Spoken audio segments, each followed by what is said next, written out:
Gostaria de convidar duas pessoas para virem debater aqui com a gente, duas pessoas que eu admiro muito. Uma delas, inclusive, eu tenho uma admiração especial, que é o que faz muitas vezes valer a pena a nossa carreira aqui no magistério, que é uma ex-aluna. Então é um prazer para mim trazer uma ex-aluna aqui para frente para poder debater com vocês. Então eu quero convidar para vir debater com a gente aqui hoje. Primeiro, jornalista, músico, para quem não conhece, inclusive, DJ também de algumas casas noturnas. Marina deve conhecer, né, Marina? Frequentadora da Diablo, né? Deve conhecer lá as músicas. Então eu queria convidar aqui para debater com a gente primeiro o Pablo Cossa, jornalista.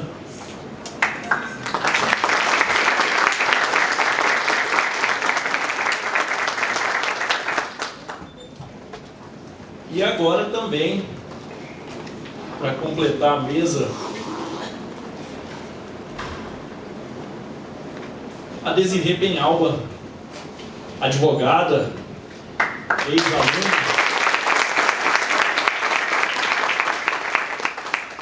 e daqui uns dias doutora em coaching, né?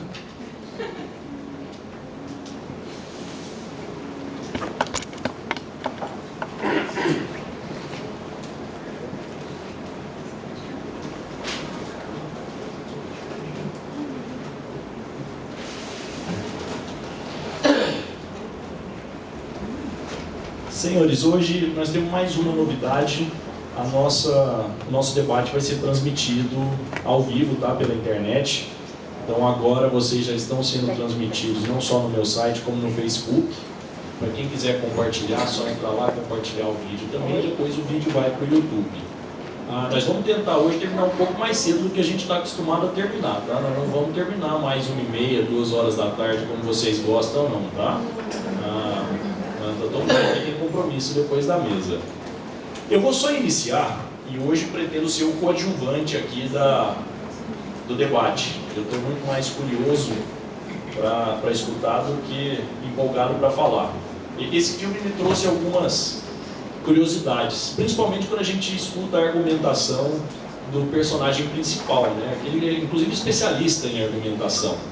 E acho que a argumentação é o segredo muitas vezes dessas grandes polêmicas. Primeiro, a liberdade de escolha. Tem uma garantia, e nós demoramos muito tempo para conquistar o direito de escolher, né? O direito de ter essa possibilidade de escolha. Mas existe um segundo discurso, uma segunda polêmica, que é até onde essa liberdade existe de fato, até onde você de fato escolhe por livre consciência. Ou seja, até onde a mídia lhe influencia, até onde vai a responsabilidade dessas pessoas que lhe convencem de que você está escolhendo algo. Então, a responsabilidade da indústria do tabaco, gente, ela já vem sendo discutida há muito tempo.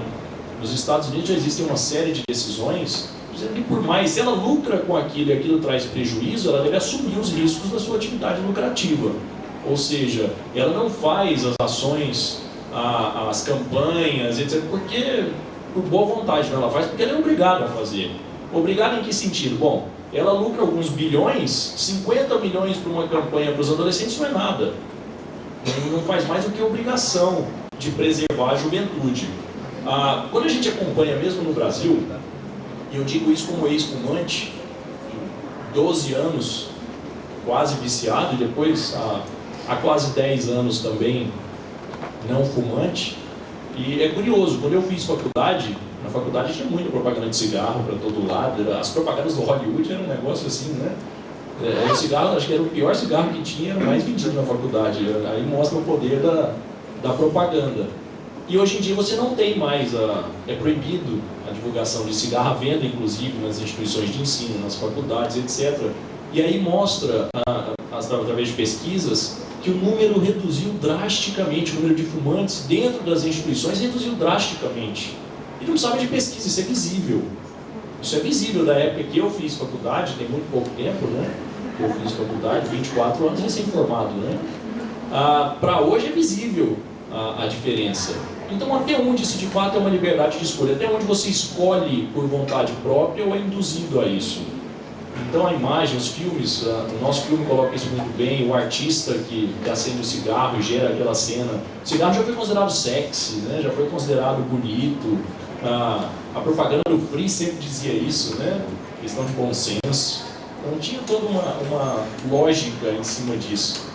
Mas até onde isso pode gerar responsabilidade? Quando a gente fala em direito do consumidor, vocês que estudam isso, a gente sabe que tem produtos que não têm risco nenhum, tem produtos que têm um risco mínimo, tem produtos que têm um risco alto e por isso algumas restrições, e tem produtos que o risco é tão alto que você não pode vender.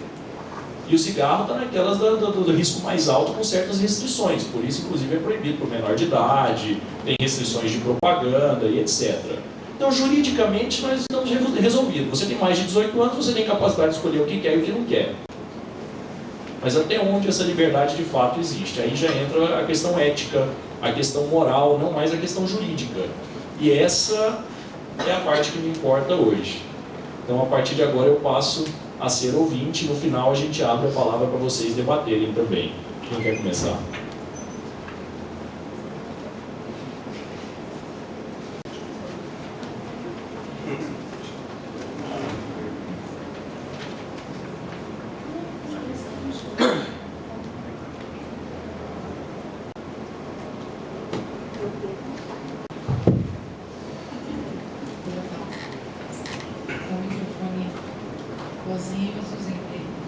Gente, bom dia, muito bom estar aqui, eu me sinto muito honrada pelo convite, porque da mesma forma que vocês, eu não tenho muita diferença, né? Como ele mesmo falou, 3 anos atrás eu estava sentada, igual vocês estão. Mas é bom a gente ter esse contato na universidade, que com os professores, que eu acabei tendo a felicidade de ser amiga do professor Fleischer. É muito legal isso. E numa conversa a gente, bom, ele sugeriu o convite, e eu sugeri o filme, porque quando a gente estava conversando a respeito do tema, eu fiquei muito impressionada, eu tenho isso muito forte dentro de mim, sobre a questão da nossa liberdade mesmo. Eu estava me preparando para vir para cá, então eu fiz um estudo, e tem uma frase muito legal que o Jean-Paul Sartre fala, o filósofo francês, que fala que nós somos condenados à liberdade. Então, na verdade, não tem como a gente, primeiro, achar que a gente vai estar livre completamente, se não preso àquilo que a gente decide fazer. E somos condenados ao que a gente faz pelas consequências. Ou seja, a gente pode escolher o que a gente quiser, mas a consequência de a gente estar preso é inevitável. E também é inevitável também que a gente tem a opção de escolher, mas sempre fica aquela dúvida. Será realmente que as coisas que a gente faz, que a gente vai sendo induzido para fazer, são as coisas que realmente a gente acha que é certo? Será que não? Será que muitas vezes a gente não quer fazer parte de uma turma, a gente não quer fazer parte de uma sociedade, de uma comunidade, e acaba fazendo coisas que, sinceramente, depois quando a gente para pensar, a gente não concorda mesmo. É interessante porque eu acabei que, pelo motivo desse evento, eu assisti esse filme 3 vezes. E a primeira vez eu fiquei indignada, eu fiquei brava, eu falei com todo mundo, eu falei com os meus pais e fiquei assim, eu não acredito que esse cara fez isso, como é que isso acontece, como é que as pessoas são capazes de fazer uma coisa dessas, trabalhar para poder levar as pessoas a, querendo ou não, a entrar num vício. E aí isso me deixou muito brava. A segunda vez também eu falei, gente, é interessante que agora da última vez eu fiquei perguntando, fiquei prestando muito mais atenção e pensei assim, gente, é engraçado como no final a gente começa a gostar do rapaz, a gente começa a achar ele gracinha, ele é um bom moço, olha só, ele é um bom pai, que gracinha é ele, né? Então acaba que quando a gente começa a conhecer as coisas, a gente perde um pouco da noção, quando a gente começa a se habituar, assim, a habituar com o que está acontecendo. A gente fala, então é normal, tudo bem. E querendo ou não, tem outra coisa que eu gosto muito, que é assim, a gente só defende aquilo que a gente ama. E a gente ama só aquilo que a gente conhece. Então, quando a gente começa a gostar, a conhecer, a gente começa a gostar. Depois que a gente começa a gostar, a gente começa a defender, e aí começa a cair no problema. Então, assim, a minha intenção principal, mais que tudo, que eu quis trazer esse filme, e realmente me sinto agraciada de poder estar aqui com vocês, é despertar essa consciência crítica. É ser também um canal para poder fazer com que vocês também se questionem. Peraí, será que alguma coisa na minha vida também eu não estou fazendo porque todo mundo fazendo, porque é legal? Pelo menos essa foi a minha impressão, que eu também gostaria que vocês se despertassem. A outra questão também que eu achei interessantíssima para poder comentar, muito útil na área do direito, é a questão do marketing. Isso aqui é uma aula de marketing, esse filme. marketing pessoal, o cara está sempre muito bem arrumado, o cara fala muito bem, ele se posiciona muito bem, ele se prepara muito. E para qualquer pessoa que está na área do direito, isso é muito importante. Outra coisa também que eu achei muito interessante, que é importante a gente falar, na hora do senador, que ele chama lá o cara e fala assim, deixa eu te falar uma coisa, quando você faz besteira, não é você que faz besteira, sou eu que faço besteira. Então, quando a gente vai defender alguma causa, não é a pessoa, não é o próprio advogado, não é a pessoa da gente que está fazendo alguma coisa, é o cara que a gente está defendendo que está ali falando besteira. Então, isso é muito importante porque a gente faz parte, às vezes, de uma, vamos dizer assim, um rótulo. Eu vim aqui defender o quê? Essa aqui, qual que é a minha postura? Qual que é a minha posição? Eu vim defender o quê? Então, às vezes, quando a gente, também levando para um lado mais abrangente, a gente chega numa situação, às vezes no rolo de amigos, às vezes numa profissão, e a gente vai prestando atenção no que as pessoas estão fazendo, mas a gente não se questiona qual que é o nosso papel nesse lugar. Quem que a gente veio defender? Qual que é meu papel aqui? Eu vim defender o papel de quem? Eu vim fazer o papel de quem? É do bem? É do mal? É da pessoa que pode falar não, mas é um não que vai ser um não que vai me prevenir de alguma coisa? Ou eu vou ficar fazendo o papel do que me convier? Então, assim, tudo isso chama a gente para um debate muito interessante, muito rico. E eu fico muito feliz também de poder participar também com o Pablo, que é meu colega da Interativa, que também é bom porque quando a gente está lá na rádio, a gente tem muitas ideias diferentes. Então, é legal, é rico quando a gente tem alguém para poder trazer o diferente, porque o diferente sempre engrandece até as nossas próprias conclusões. É isso, bom dia, eu tô aqui para poder participar e me divertir com vocês. Bom dia a todos, agradecer o convite, né? A primeira vez que eu venho no Exup, eu não conhecia a estrutura aqui, tive até que usar o Google Maps para chegar, super legal, obrigado mesmo. Mais legal ainda no sábado pela manhã, tanta gente interessada, assim, não é fato comum, né? Eu ando muito, falo muito em muitos lugares, sempre quando me convido eu faço questão, sempre que a agenda dá, eu gosto desse tipo de ocasião, então é legal compartilhar isso com tanta gente interessante. A Desirê colocou, né, a gente pensa muito diferente, assim, de forma de...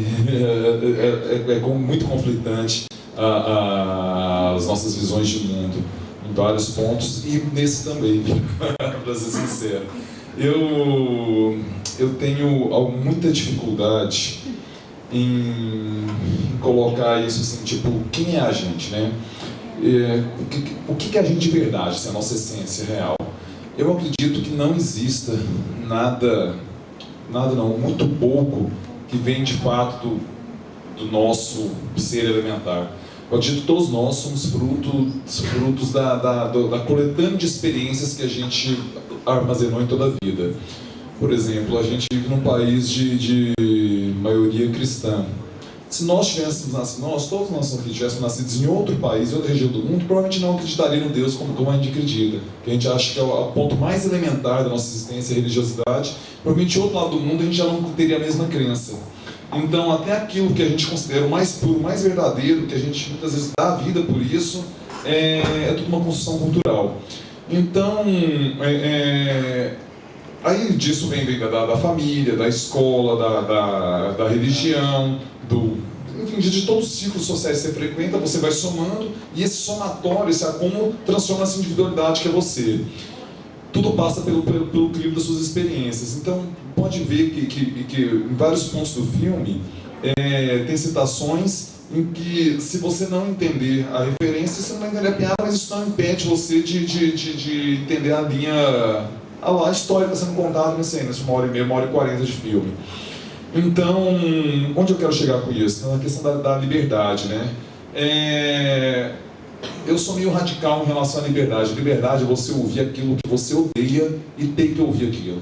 Não é assim, não é o que você discorda, é aquilo que você odeia. Por exemplo, ter um nazista aqui na mesa defendendo o extermínio de judeus. A gente pode... é abjeto.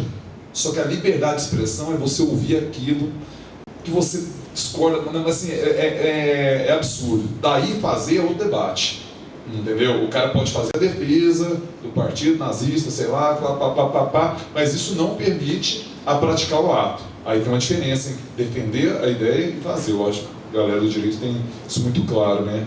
é fácil conversar com vocês sobre isso. A partir daí, o cara pode fazer a defesa que ele quiser, do cigarro, da cocaína, da heroína, do aborto, enfim, daquilo que for lhe é sensível. E cabe a você, nesse acúmulo de suas experiências, topar isso ou não. Ah, mas vai influenciar. O que não influencia? Nossos pais influenciaram a gente, nossos professores influenciaram a gente, os amigos influenciaram a gente. Viver está sujeito a influências das mais variadas possíveis, benéficas ou não. E até se benéficas ou não, depende do referencial, né? Eu fui fumante também, não tenho essa posição, ainda fumo eventualmente, sabe? Muito menos que já fumei, mas assim, ainda me é prazeroso. Quando eu vejo isso aí, assim, dá vontade de fumar. Não fumo porque eu quero ver muito, assim, não é porque eu acho ruim. Então, assim, a minha vontade de querer viver muito é que me diminui a minha relação com o tabaco. Esse ano, eu estava fazendo as contas durante o filme, acho que eu fumei 4 ou 5 cigarros nesse ano. Uma boa média, né, para 10 meses já de ano, então não está nada muito, sabe, não estou me agressivando muito. Até porque viver é isso, né, você achar o meio termo entre as suas vontades, que muitas delas são maléficas à saúde, e você achar esse meio termo de custo-benefício, né? Porque se for pensar em fazer mal mesmo, assim, vamos bater real, assim, tinha que proibir refrigerante, tinha que proibir sal, tinha que proibir fritura, tinha que proibir andar de carro, tinha que proibir, assim, respirar em alguns ambientes, tinha que, assim, então, o debate não é fazer mal, sabe? O debate é o que socialmente é aceito fazer mal e não. Porque se a gente botar numa estatística mesmo, a principal droga do Brasil, o principal problema de droga do Brasil é o álcool. Uma droga que ela é, inclusive muito me apraz, né? É uma droga que ela é socialmente não só aceita, ela é incentivada. Você observa que em relação ao fumo, o Brasil é pioneiro, né? Ele é vanguarda na política de controle ao tabaco. Então você observa que ano a ano, cara, por exemplo, quantos fumantes tem aqui na sala? Vamos pegar aqui num universo de cerca de 60 pessoas, eu fiz uma contagem de 50 vezes e falava, quem é 1, 2, é um percentual baixíssimo. Fora os que não se assumem, né? Vocês dois são corajosos. Tem mais gente que fuma e só não se assumiu.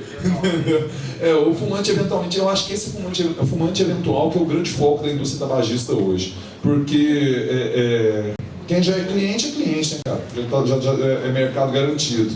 E eu tenho certeza que tem mais gente aqui que fuma que não teve coragem por conta dessa vergonha social colocada. Agora, quem bebe? Aqui, é muito mais... Isso já não é um problema assumir que bebe.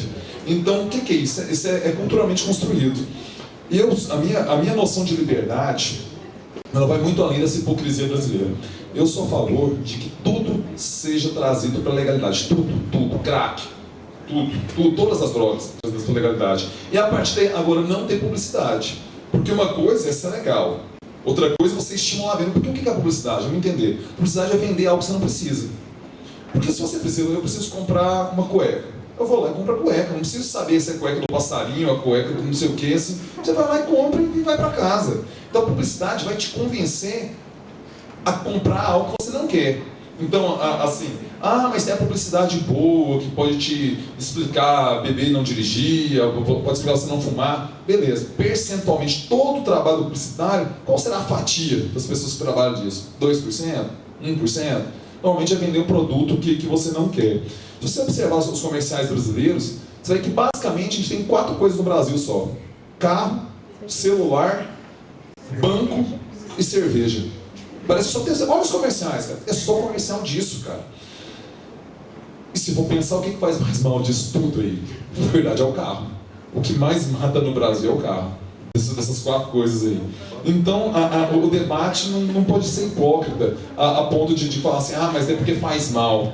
Assim, a gente já teria que proibir primeiro a circulação de carro, só ônibus, transporte coletivo e tal, que é a principal droga. A guerra que se trava no trânsito do Brasil, provavelmente alguém vindo para cá hoje viu algum motoqueiro estendido no chão. É bem provável que sim. E isso a gente passa batido, é uma paisagem urbana.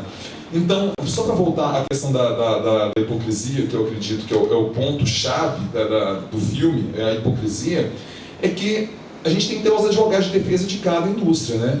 E quando você traz para a legalidade, eu acredito que é mais fácil o controle. O maior exemplo disso é o tabaco no Brasil. Na legalidade, a gente conseguiu desenvolver uma política que é referência, é paradigmática mundial, é um paradigma para o mundo, porque você controlou o acesso das pessoas ao tabaco, restringiu os pontos de venda, praticamente extinguiu publicidade. Publicidade só existe no ponto de venda mesmo, que é lá na padaria ou na loja de conveniência e tal. Você não vê publicidade de cigarro. Proibiu a vinculação dele com elementos de esporte, de cultura, de entretenimento. Sei lá, a gente tinha o Free Jazz, né, que era um festival patrocinado pela Free. A gente tinha o Hollywood Rock, que era um festival patrocinado pelo Hollywood. A gente tinha o Carlton de artes visuais, exposições, esqueci o nome agora, mas enfim, galerias patrocinadas pelo Carlton. Isso foi tudo proibido. Então, e aí vamos dar nome aos bois, né? A pessoa que encabeçou esse processo aqui no Brasil foi o José Serra. Ele é esquecido por conta desse legado, no meu entender, positivo, que ele deixou para o Brasil. Então, se os caras debatendo uma caveirinha, a gente coloca um pé necrosado no cigarro. Então, tanto que o Brasil é vanguarda. Se às vezes debatendo lá uma caveirinha, até bonitinha, uma caveira aqui na minha carteira, pra você ver assim. Eu acho até legal, acho mais legal a carteira de cigarro. Uma caveirinha, o Brasil é muito mais agressivo, nem se compara. A nossa tática de combate ao fumo, a gente tem a tecnologia de combate às drogas. Se a gente não faz com álcool, é por falta de interesse e tudo mais. Mas eu desejo falar. Não, eu quero comentar essa questão muito rápido, só para poder fazer realmente um adendo. O motivo disso é muito claro. No sistema de saúde é muito mais caro deixar com que o fumante, que ele tem uma morte bem lenta, ele fica muito tempo na UTI tentando respirar e não consegue. E aí a pessoa ela tem que ficar muito tempo na UTI até morrer. Então isso é altíssimo para o governo. Ao passo que a questão de quem tem vício em álcool, vamos dizer assim, primeiro, geralmente morre mais rápido, acidente, alguma coisa doida, ou então também ela não tem esse problema de ter que ficar internado na UTI, coisa que é caríssimo. Então é muito mais prejudicial para o Estado nesse aspecto, porque fica mais caro para o governo. Eu não... Você vê, a gente rege tudo, né, Adesilia? Eu não consigo entender saúde como gasto, sabe?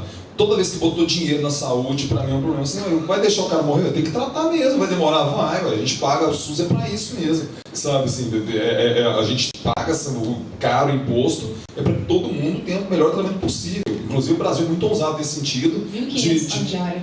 É a vida, a gente tá 40% do salário é pra pagar isso aí mesmo. Sabe assim, a gente tá trabalhando é pra isso, é para o cara fumar. É igual o cara que inconsequente perdeu a perna lá, a gente tem que ajudar o cara. Você vai deixar o cara morrer? Você tá em sociedade, aí você tem que ajudar o povo.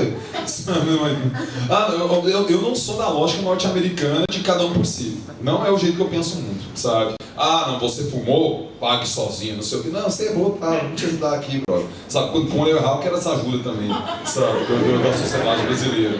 Então, é forma de entender o mundo mesmo, assim, sabe? Porque o Obamacare, inclusive, né, que é o plano de saúde lá dos Estados Unidos, esse é o debate que os republicanos não aprovaram na Câmara. Porque a tradição norte-americana é do individualismo, né? É o self-made man, o cara que vai lá e se construiu. O American Way of Life, o sonho americano, ele é calcado nisso aí. Em você desenvolver por meio da sua individualidade o seu sonho. Você conquista e você é uma honra para o seu filho, você é um exemplo, não sei o quê. Eu tenho uma percepção mais latino-europeia de coletividade e tal. É outra construção, isso aí. E o SUS se inclui nisso. A Constituição brasileira é calcada nisso, né? Então, só para concluir a história lá das liberdades, da hipocrisia, que eu acho que a gente tem que passar a palavra para a galera pelo avançar do horário. Eu acredito que a gente tem que trazer tudo para a legalidade e jogar limpo para as pessoas. Por exemplo, eu sou contra essa proibição de fumo em tudo que é lugar. Eu acho que é o seguinte, poderia ter uma placa ali. Nesse ambiente é permitido fumar. Entra quem quer. Você está avisado. Você não é obrigado a estar ali. Agora, o problema é que antes era em todo lugar. Você estava no avião, você não queria, você era obrigado. Você estava no cinema, o cara fumava. Você estava na sala de aula, a pessoa fumava, não fumava. Esse debate aqui há 30 anos, provavelmente nós aqui na mesa, vocês estariam fumando, sabe? Agora, eu não gosto das coisas de forma autoritária. Eu prefiro que seja dialogado, informado. Nesse ambiente, usa-se maconha. Centro, igual na Holanda, você vai lá no coffee shop lá. Esse ambiente é a rua da prostituição. Red light zone. Você vai lá por se quiser, entendeu? Você não é obrigado aí. Agora, tá lá. O problema é que as soluções do Brasil são todas hipócritas. A gente legalizou a prostituição sem falar.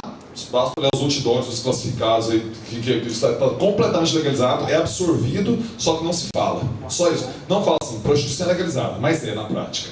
Drogas. A gente legalizou o uso de drogas, a real é essa, entendeu? O usuário, a gente sabe que a dificuldade hoje, o usuário não é penalizado, não é tipificado e tudo mais, só que não se falou ainda, sabe? É muito louco. Eu estava andando lá na Avenida Paulista, né? No centro do capital econômico do Brasil, e minha mulher. Aí tinha um totem, sabe, assim, no meio da Paulista, na calçada lá, tal cultural, ali, assim, a inteligentista brasileira, a USP ali andando, né? A elite intelectual e econômica do Brasil. Aí tem um totem gigante, assim, cara, na calçada, sabe, smoking. Aí tem lá tudo, assim, tem o papel de fumar maconha, tem a cara do Bob Marley fumando maconha, aí tem tudo de maconha, só não tem a maconha. Sabe assim, que país é esse? Assim, tem tudo relacionado à maconha aqui, menos a maconha. Sabe? Então assim, não, é pra fumar ervas, especiarias indianas, tá? Entendeu? O aborto, a gente legalizou o aborto no Brasil. Sabe? Basta qualquer mulher chegar num posto de saúde e falar que foi estuprada, nem sequer exigir do BO, sabe? O registro policial. Aí, cara, o debate do médico, não sei o que, mas legalmente falando, a mulher chegou numa posição de falar assim, eu fui estuprado, eu quero abortar, exige sigilo. Em tese, o cara é obrigado a fazer. Só que a gente não falou, né? Não, aí tem a passeata pela vida, na praça cívica, que as pessoas vão lá e tudo, e vão fazer defesa. A gente legalizou a pena de morte no Brasil também. Pobre, preto, lascado, morre todo dia em Goiânia, os amarelos estão ali, entendeu? A polícia chega, mata, fuzila, e o cara some. Sumiu, coitado, sabe, sumiu. Então assim, a gente tem tudo isso legalizado, só que numa tradição hipócrita brasileira, a gente não trazer isso no olho no olho. E nisso os Estados Unidos são pelo menos mais sinceros que a gente. Pelo menos eles falam no olho, a gente escamoteia. A gente é muito moralista no ambiente público e no privado a gente é bastante pervertido. E a gente abre uma brecha, por exemplo, que é o carnaval, onde você vê peito na televisão, mulher pega mulher, homem pega homem, bebedeira, traição, não sei o que, não sei o que, não sei o que. Aí quarta-feira assim, todo mundo reza e volta a ser cidadão normal. Sabe? Então assim, é muito louco a tradição hipócrita brasileira. Mas agora acho que tem que abrir para vocês falarem. Quando eu convidei a Desirê, comentei com ela, eu falei, olha, a gente tinha que levar o Pablo. Eu levei justamente porque eu sabia dessa... Eu falei, vai ser um debate interessante aqui. Muito, eu fico muito. Mas isso não é de hoje não, viu? Há 4, 5 anos atrás já era assim. Eu vou passar a palavra para vocês, eu vou lançar algumas coisas, enquanto o Pablo falava, me veio algumas coisas na cabeça aqui. Ontem eu assisti uma palestra do professor Gladstone Mamed, e ele falou uma coisa interessantíssima. Ele falou, olha, a partir do momento que você entra na faculdade, você é dono da sua vida, você é responsável pelos seus atos. Só tem um problema, não traia a si mesmo. Faça o que quer, faça conforme as suas escolhas. Mas tenha sempre a consciência de que no futuro, com 60, 70, 80 anos, você vai olhar para trás.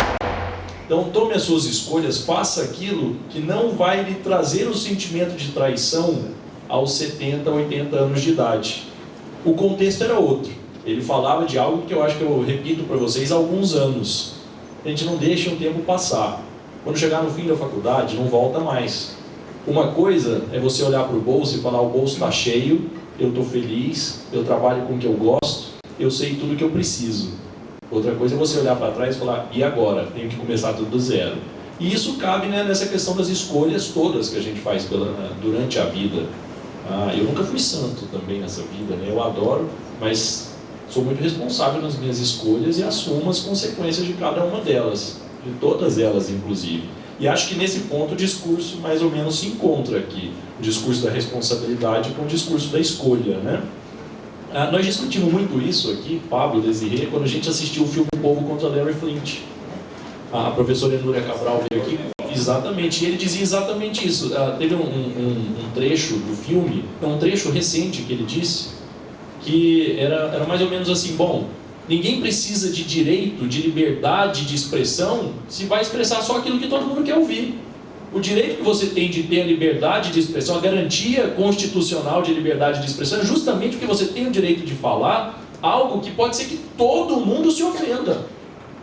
Ou mesmo as restrições, por exemplo, com essa lei nova que estão tratando aí da criminalização da homofobia. Não estou dizendo que tem a possibilidade de ser homofóbico. O que estou dizendo é que a pessoa discordar da homossexualidade não pode ser criminalizado. O pastor tem o mesmo direito de achar que aquilo é pecado, como os demais têm o direito de achar que o pastor está errado. Quando você tocou no assunto da possibilidade de discutir o nazismo, eu lembrei do exemplo que eu já até discuti muitas vezes em sala de aula, da proposta de criação do partido dos pedófilos na Holanda. Isso tem horário oficial na televisão, eles têm o direito de falar. Não. Pedofilia continua sendo crime. Mas eles têm o direito de propor. Eles têm o direito, inclusive, de mostrar os fundamentos. E nós não precisamos nos preocupar, porque o partido tem lá 40 filiados. Eles não vão eleger ninguém. Enquanto eles são 40, nós não temos preocupação com isso. É mais fácil a polícia cercar, né? O cara se dedicou a bater esses 40. Mas agora vamos pensar. Aí um aluno me perguntou uma vez, e se esses 40 começam a convencer? A Holanda tem 4 milhões de habitantes. E se amanhã os 40 viram 3 milhões? Bom, deixou de ser um problema também, porque quer dizer que aquela sociedade não vê aquilo como um problema mais. E a mesma coisa quando a gente discute na marcha da maconha. Mas você pode ou não pode fazer... Claro que pode. Por que a gente pode fazer a marcha do aborto e não pode fazer a marcha da maconha? Qual que é o preconceito legal que existe com a discussão, não com o uso, mas com a discussão a respeito da legalização da maconha? Eu não vejo problema nenhum no debate. Mas daí a passar para a ação, outra história. Quando a gente falava aqui do consumo, eu lembrei do Steve Jobs, né, falando que o papel dele era criar necessidades. E necessidade? Ele compra um celular hoje, ele vai falar, se você permanece com ele 10, 15 anos, ele vai continuar falando. Aí passa 6 meses, você tem a necessidade, e é incrível porque eu tenho essa necessidade. Passa um pouco, eu já estou desesperado, meu celular já não serve, esse meu bateu recorde agora. Ele quebrou o vidro, já tem 9 meses que ele quebrou o vidro, e eu estou usando, tá bonitinho, porque eu me recuso a trocar por enquanto. Agora eu vou dar um testemunho aqui, Pablo. Eu estou sem carro desde o dia 7 de setembro, bateram no meu carro. E aí eu fui fazer um discurso bem socialista, né? Eu falei, não, eu não vou alugar carro, dinheiro gastado, eu vou usar o transporte público. Eu tenho ônibus que passa na porta da minha casa, tá todo mundo rindo porque eles sabem da história. Tem um mês que eu tô vindo pra cá de ônibus, do centro pra cá de ônibus. Depois eu passei pra carona. Eu socializei a moda cubana. Eu saí eu passei a moda cubana. Depois eu desisti também, agora eu tô com um carro emprestado. Já tá diferente. Que coisa terrível. Que coisa terrível o nosso transporte público. Nessas horas, eu fico vendo por que as pessoas são empurradas pro trânsito. São empurradas pro carro. Olha, comprem um carro a 272 prestações. Que coisa desumana aquilo. Até choque em ponto de ônibus eu tomei. Começou a chover, eu estava com o pé na poça, ligou a luz automática do ponto. A hora que ligou, eu tomei um choque lá, sentindo o pé com a migana na eletricidade do ponto de ônibus. Sorte que tinha luz. Sorte que tinha luz. Sorte que tinha luz, né? Não, na verdade, ultimamente eu estou no sentimento de sorte quando tem ônibus. Eu estou nessa lógica agora.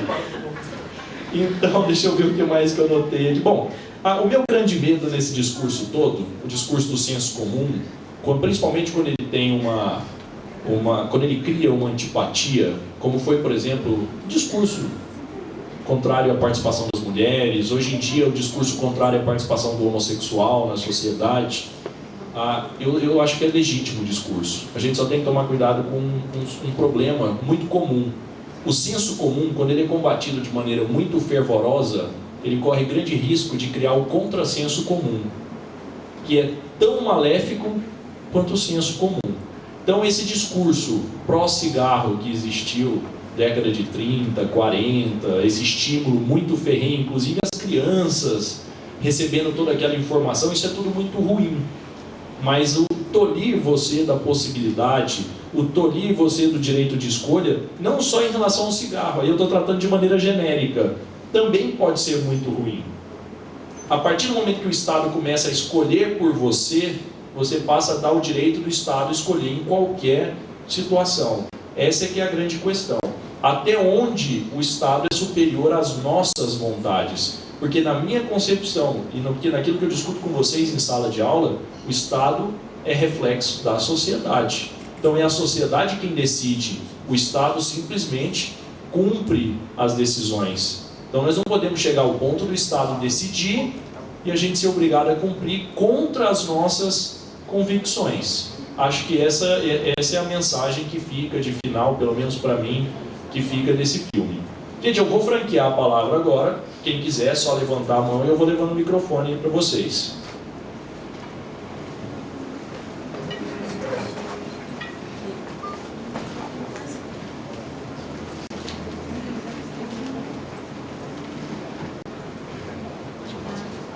Bom dia. Pablo, ouço muito, né? Na rádio, dizia também. No trânsito. Sempre no horário do trânsito. E o Pablo sempre passa aquela impressão de que ele é um cara assim, diferente do que ele é, né? Passa mesmo a impressão de ele ter na rádio. Não, me fala assim, mas diferente. Aí eu sempre fiquei com isso assim, depois que eu conheci através de foto, agora é a primeira vez que eu vejo pessoalmente. Mas me chamou a atenção quando o Pablo fez um comentário a respeito do cara que fica doente, o SUS, né? Que você falou assim, demora a morrer, e fica lá, o internado na UTI, e tratamento, e não consegue respirar, aquela coisa, tal. Não sei se você prestou atenção, quando você falava, logo depois que você comentou, eu busquei uma informação aqui. Em 2012, 43 mil pessoas morreram no trânsito. E quando você fala de acidentes motociclísticos, um acidente do cara que estava de moto, o tratamento dele chega a ser mais longo do que o tratamento de um cara que tem problema de enfisema pulmonar. E custa mais caro do que qualquer outro tipo de tratamento. Chega a se equiparar ao tratamento da pessoa que tem câncer. Pra você ter uma ideia, o cara que fica no hospital lá com a perna para cima, aquilo até ele sair dali é complicadíssimo. Depois ele vai passar por vários outros tipos de tratamento e aí ele vai terminar com a fisioterapia. Estava lendo alguma coisa aqui bem rápido, só para comentar isso com você. Então é difícil de mensurar essa questão do quanto mais ou quanto menos custa isso. O trânsito mata muito, o cigarro mata muito e outras coisas também matam, né? Falta de informação mata, o choque elétrico no ponto de ônibus também pode até matar, né? Então é aquela coisa, né? Falta de seguro, etc. Mas voltando à questão do filme, o direito de se expressar, né? O cara tem direito de defender algo que as pessoas acham que é errado. Essa é a nossa função, né? Até ele fez uma pergunta interessante do filme para o filho dele, né? Se ele seria capaz de defender uma pessoa que fosse muito mal, que tivesse feito algo muito mal, um bandido, alguma coisa assim, não me recordo. E eu tenho filhos, né? Fico me policiando, sou igual o Papa também, de vez em quando, aquela coisa, você passa pelos amigos, a influência você teve muitas, né? Vamos fazer aquilo, eu falar, não, isso aí pesa lá em casa, não dá. Vamos tomar uma cervejinha? Não, cervejinha, meu pai toma uma cervejinha, não vai ter problema. E uma certa vez também até me empolguei, estava tomando isso lá com meu pai em casa e tal, e era final de ano, festa, e eu pedi um cigarro pro meu pai. Ele olhou para mim com a cara assim e falou, você sabe fumar? Eu falei, não. Eu falei, mas para que você quer cigarro? Ele falou, o senhor fuma, eu já vi o senhor fumar a minha vida inteira, então acho que eu aprendi a fumar. Aí ele não fez nada, ele pegou a carteira e falou, vou ficar olhando para saber se ele sabe fumar mesmo. Eu fiz de conta que não sabia. Passei batido. Então essa influência do que é certo, o que é errado, o que custa mais, custa menos, e qual o medo que a gente tem de influenciar os filhos, né, a família, os colegas em volta. Hoje a gente passa aqui no corredor e vê uma pessoa fumando e fala, nossa, estranho uma pessoa fumando na faculdade, estranho uma pessoa fumando no trabalho. Os ambientes hoje é muito separado isso, né? Mas as pessoas têm o direito de fazer. Eu acho que é o que o Frederico falou. O Estado tolindo, proibindo, né? E aí concordo com o Paulo. Aqui pode fumar, ali não pode, né? E eu tenho alguma coisa para falar assim para as pessoas, olha, isso você pode fazer. Discuta se você pode ou não, desde que você não atrapalhe as pessoas. E eu discuto o direito à liberdade, que você falou, o filósofo falou, o escritor, que a gente está preso na própria liberdade, alguma coisa assim, você falou? Né? A gente está preso na liberdade, por não ter liberdade, alguma coisa assim. Era só para fazer esse comentário a respeito de que custa mais, custa menos. E parabenizar o professor Frederico por mais esse evento, que engrandece para nós que somos acadêmicos aqui na ESUP. É uma novidade que a gente gosta de participar, esse público está sempre aqui, a gente vê sempre as mesmas caras e algumas mudanças. O pessoal que está interessado. Parabéns pela participação de vocês e obrigado pela oportunidade.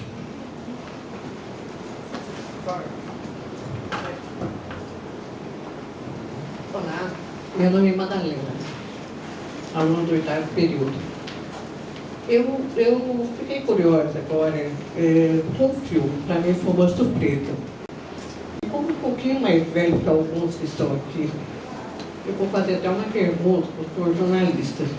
Na época de 1970, eu estudava no Instituto de Educação de Campinas, Presidente Castelo Branco. Já naquela época, nós alunas, porque era um colégio onde só estudavam mulheres, né? Quer dizer, hoje está todo mundo ali, mas a gente tinha um quê de quase de internato, né? Apesar de ser livre. Eles já instituíam para nós uma educação a respeito do fumo. Eu lembro claramente que colocavam slides apresentando, foi até uma cena muito chocante, um pulmão completamente negro, né? E aquilo ali era passado para nós como uma fonte de terror. Por quê? Eles falavam, se você pudesse, ao vivo, olhar, né, um pulmão já quase que destecado, você passando uma colher, aquilo lá era uma lama negra. Então já havia uma conscientização naquela época sobre o tabagismo. E eu pergunto, em questões até um pouco educativas, para o dignismo, o que foi nesse tempo, nesses praticamente 40 anos, a evolução, ou o que mudou, porque a mídia continua. E o filme faz alusão de que o povo americano, a família americana, a consciência é passada para as suas crianças. Lógico, todos nós temos a nossa educação familiar. Como a base da nossa educação é a escola. E a escola hoje, vamos dizer que é a primeira coisa, porque pai não tem tempo de educar o filho, a mãe não tem tempo, todos trabalham fora, os babás, os responsáveis por eles, pouco ou nada fazem. Mas nesses 40 anos, como é que o senhor vê essa mídia?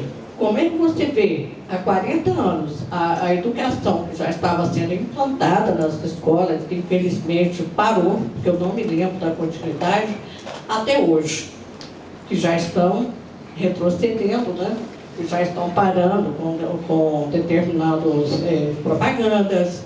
E já naquela época que não existia nada disso, até o acesso à televisão era limitado, como é que o senhor encara hoje essa realidade? Eu entendo que o mundo mudou bastante, né? Eu me recordo quando assistia Os Trapalhões, o Didi aparecia fumando. O Didi lá, sabe, fumando cigarrinho, o Mussum bebendo. Hoje isso é impensável em qualquer ambiente infantil. Eu assisto desenho com minhas filhas lá. Nossa, ele tropeçou, vamos ajudá-lo? Vamos junto lá, levanta. Nossa, que legal, um amiguinho levantou, tal.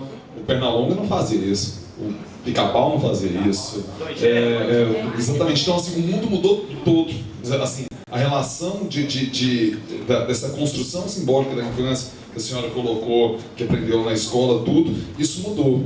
E a imprensa é só reflexo disso. A gente não aceita socialmente isso, a imprensa é feita por gente, não é uma entidade à parte, também igual o Estado. Somos nós lá, eu trabalhando na rádio, escrevendo meus textinhos e tal, vivendo nesse ciclo social, tentando jogar o que eu penso no mundo, que é a minha função, né? Então eu acho que o mundo mudou. Nas escolas eu vejo uma preocupação muito diferente o ambiente escolar das minhas filhas do que eu estudei. O meu primeiro grau foi feito no Colégio Agostiniano, na Praça do Avião, né? A minha filha mais velha, ela estuda no Interamérica, ali no Bueno.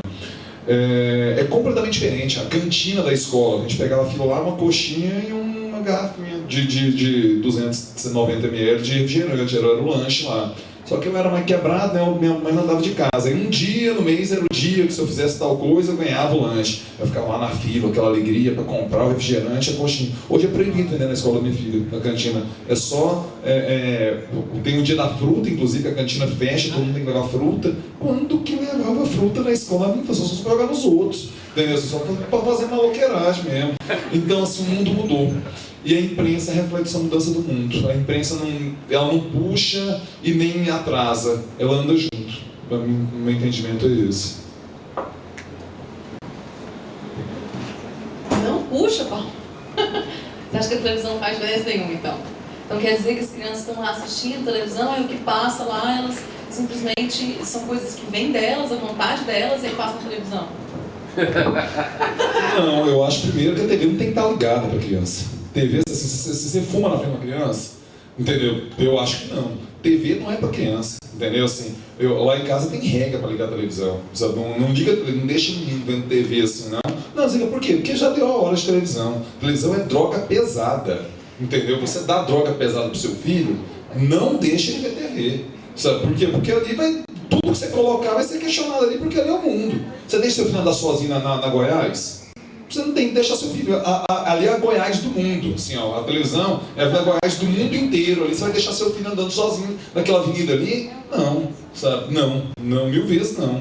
Quem faz isso, igual deixar uma criança andar na Goiás. Eu acho que é equivocado. Se quiser, direito também. O pai faz o que quiser. É um direito do pai tocar a educação. Agora, eu não acho que a televisão puxa nem influencia. Eu acho que a gente tem que repensar o valor da família nisso aí, sabe? Lá em casa tem regra, sabe? A gente tem TV a cabo lá, tem filme pornô 3 da tarde passando. Minha filha vai ver? Claro que não. Elementar que não. Não é agora, eu vou proibir de ter filme pornô 3 da tarde? Não, mas quem quiser ver, vê. Se o cara quiser ensinar sexo pro filho dele daquela forma, direito do cara, sabe? Eu não acredito que seja esse o papel. Sabe? Agora, TV puxa, TV influencia. Não vejo esse demônio tão forte. Tudo influencia. Seja seu pai, seja seu amigo, seja a diarista que está lá na tua casa, tudo influencia tudo. A gente é uma esponjinha, principalmente na infância, absorvendo as coisas do mundo, sabe? Se você der informações erradas, vai absorver erradas. Se der as corretas, vai as corretas. E sob sua perspectiva, do que é correto e do que é errado. É curioso porque até nisso o Estado quer substituir, né? A família. Lei da palmada, você não pode dar uma palmada no filho. Você disse agora, se o sujeito quiser deixar, é equivocado, mas se quiser deixar o menino sozinho na Goiás, não sei, deixar o menino sozinho na Goiás é abandono de incapaz. Ele vai perder a guarda da criança. Olha só, o Estado hoje em dia decide tudo. Mais uma vez, gente, é o Estado que está decidindo, nós estamos obedecendo. Uma vez me perguntaram num debate até, mas pera lá, o senhor daria uma palmada no seu filho? Se tivesse a lei da palmada, eu falei, eu daria, prefiro eu ir para a cadeia do que ele ir para a cadeia por não ter sido educado. Muitas vezes é necessário. Discordo. Muitas vezes eu sou contra a agressão. Sou contra aquela agressão violenta, o espancamento, eu sou contra.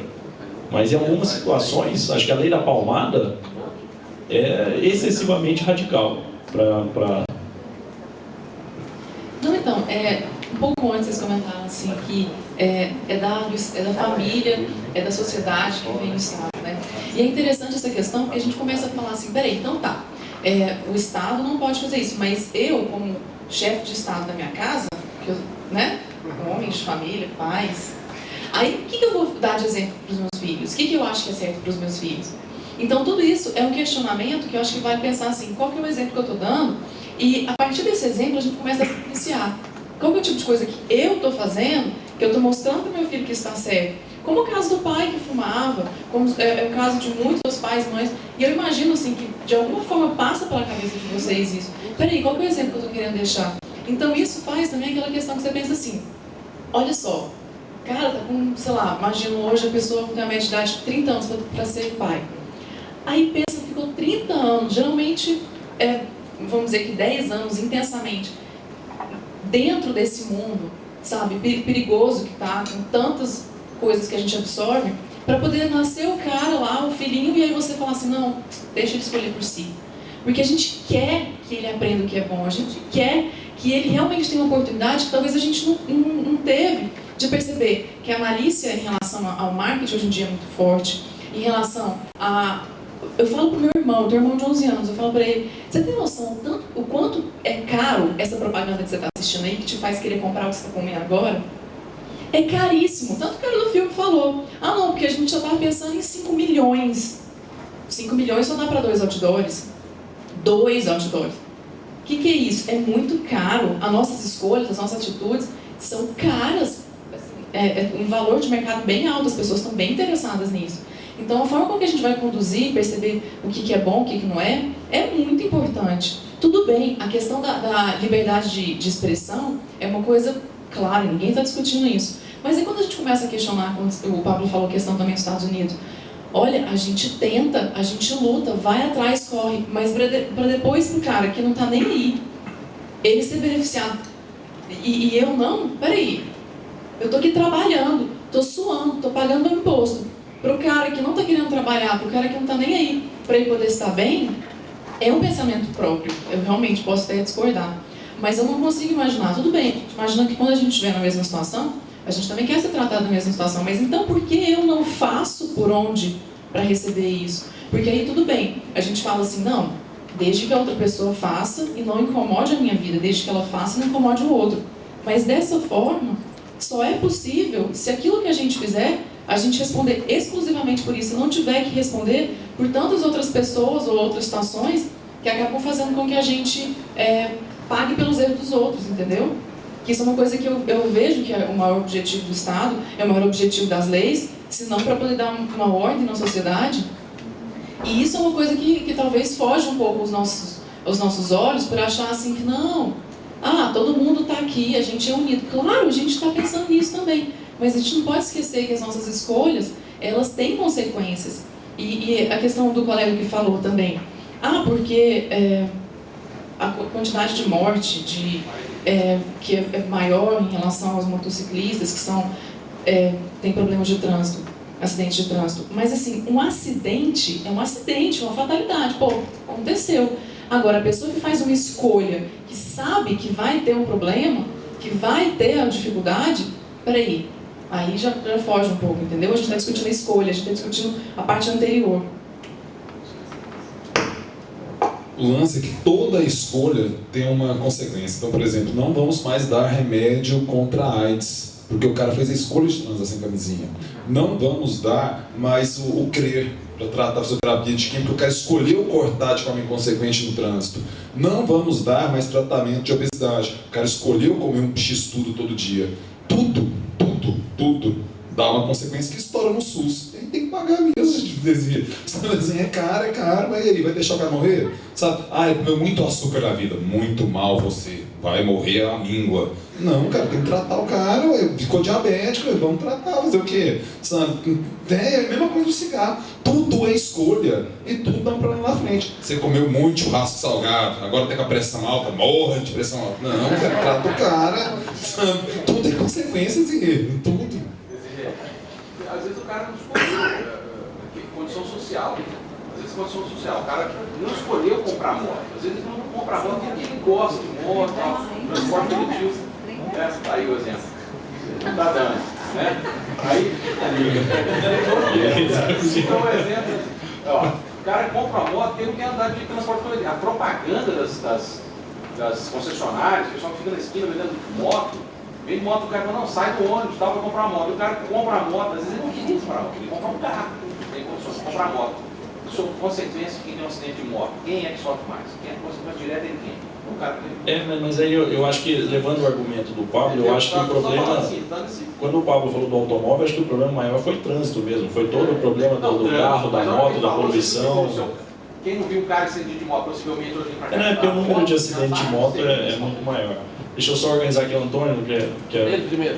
Torcélio, então vamos lá. Bom dia, pessoal.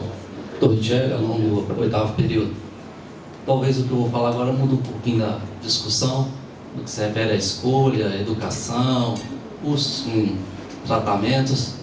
Eu queria focar em cima do tema do filme, Obrigado por Não Fumar. Vejam só, o que isso agregou para o meu curso? O que isso pode agregar para a minha formação? Vocês pararam para pensar um pouquinho sobre isso? Se eu falar para vocês, obrigado por ter sido acusado de roubar. Obrigado, empresa de comunicação, por ter sido acusada de não cumprir com o contrato. Obrigado, casais que estão com interesse do divórcio. Obrigado, fulano de tal, por ter sido acusado de 171. Vejam só. Por que obrigado? Porque eu estou aqui para oferecer os meus serviços. Eu tenho que saber do direito e aprender a argumentar para te defender do que for legal. Pegam essa referência desse livro, e eu acho muito bacana a questão dessa iniciativa dos filmes, o tanto que isso pode me agregar para a minha formação. Desculpa ter desviado da discussão, tá? Mas aproveitem esse filme, esse tema, achei muito bacana para a gente tirar esses tipos de conceito, tá? Porque aquele personagem que não era advogado, não era cientista, eles sabiam muito bem argumentar. E é isso que nós, futuros profissionais de direito, temos que saber argumentar, defendendo aquele que talvez foi acusado de fazer o errado, ou aquele que está certo e está atrás dos seus interesses. Ok? Só um comentário sobre o filme. Eu vou aproveitar, deixa aqui então, porque ontem eu escutei outra coisa interessante. O professor Gladson Mamede fez uma palestra interessantíssima ontem. E ele trouxe um dado que eu não sabia. Só 20% hoje das grandes bancas de advocacia trabalham com contencioso. Hoje em dia a advocacia, até porque é uma atividade que mexe em grande parte com o direito privado, ou seja, o direito que você pode dispor, você pode prever, você pode negociar de como é que aquilo vai funcionar. 80% das grandes bancas de advocacia trabalham com direito preventivo. Ou seja, esses advogados eles não estão preocupados em atender o cliente que cometeu o erro. Eles estão preocupados em alertar os clientes para não errar. E mesmo no caminho certo, estão preocupados em alertar os clientes a optar pelo melhor caminho, porque muitas vezes são vários. E aí é a hora que vocês, estudantes de direito, têm que formar e saber de tudo um pouco. Porque uma coisa é o cliente chegar para você e dizer, olha, estava dirigindo alcoolizado, bati o carro, matei alguém, o que é que eu faço? Você corre ali no livro, lê rapidinho, 15, 20 minutos, você já tem ideia do que falar para ele. Depois de 10 dias lendo alguma coisa, você já fez sua petição, o processo segue, mesmo que você inicialmente não soubesse o que fazer. Outra coisa é o cliente chegar para você e falar assim, olha, eu tenho um patrimônio X, tenho um problema de saúde, não sei quando eu vou morrer, não sei como é que meus filhos vão lidar com isso, quero que você ache para mim uma solução.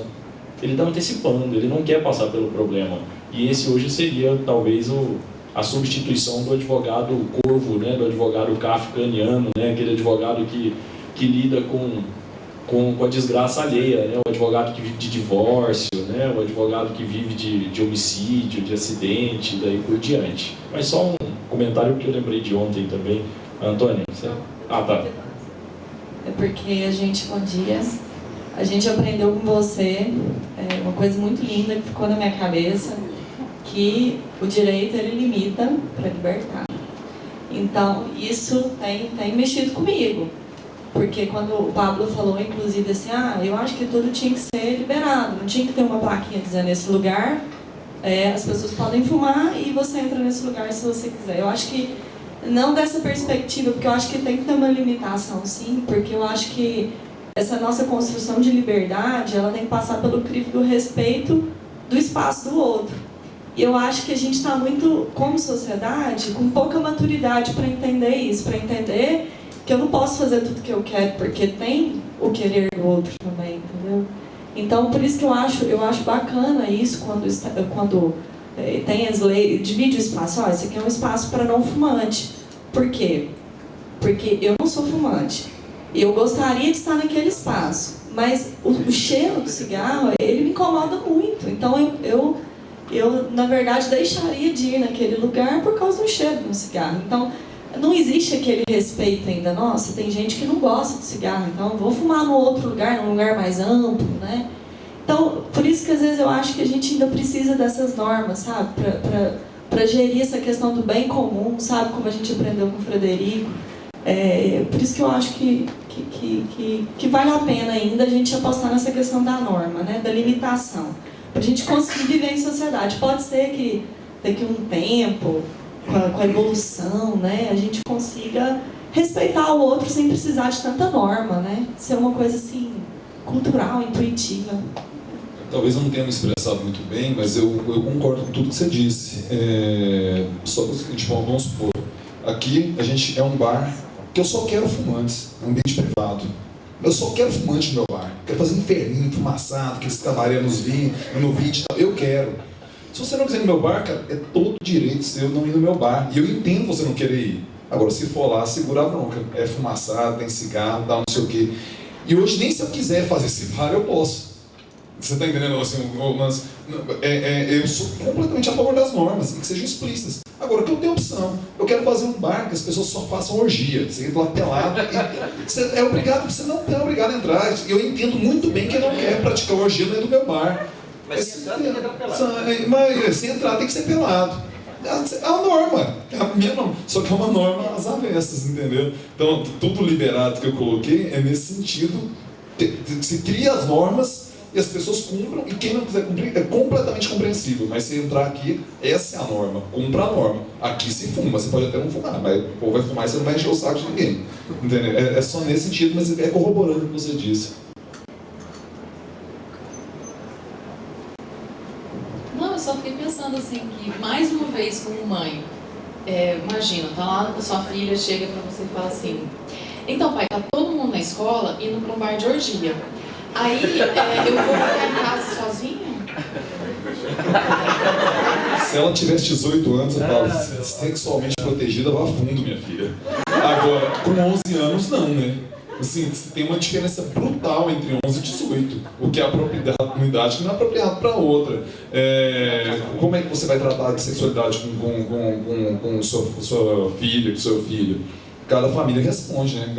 Eu aprendi na rua tudo distorcido, tudo errado, tudo zoneado, sabe? Como era a prática anterior, né? Você aprende com molecada tudo errado na rua. Hoje já é outro mundo, né? Hoje eu vejo lá, cara, as meninas estudam, o corpo e tal, não sei o que, na escola não tinha nada disso. Então, eu acho que se minha filha tiver mais de 18, ela quiser ir no bar de orgia, fazer o quê? Vai fundo e se proteja, minha filha. Mas é ela, né? É ela. Vou fazer o quê? Você vai lá, não vai não, vem cá, vai ficar casca pura. Não posso fazer isso com ela. Com 11 anos eu tenho... Porque a família não é um ambiente democrático, né? A Hannah Arendt, aquela filósofa judia, alemã, estudou muito a questão das liberdades porque ela foi vítima, né, das atrocidades do nazismo na Alemanha. Ela separou muito bem o ambiente público e o ambiente privado. O meu mestrado, inclusive, foi nisso, né? Foi Hannah Arendt e o Habermas. Eu estudei o espaço público. O espaço público, ele é democrático. A gente está aqui e tal, chega no consenso e vai. A família não é um ambiente democrático. Não teve eleição de pai e mãe. Ah, você foi eleito pai da casa. Não.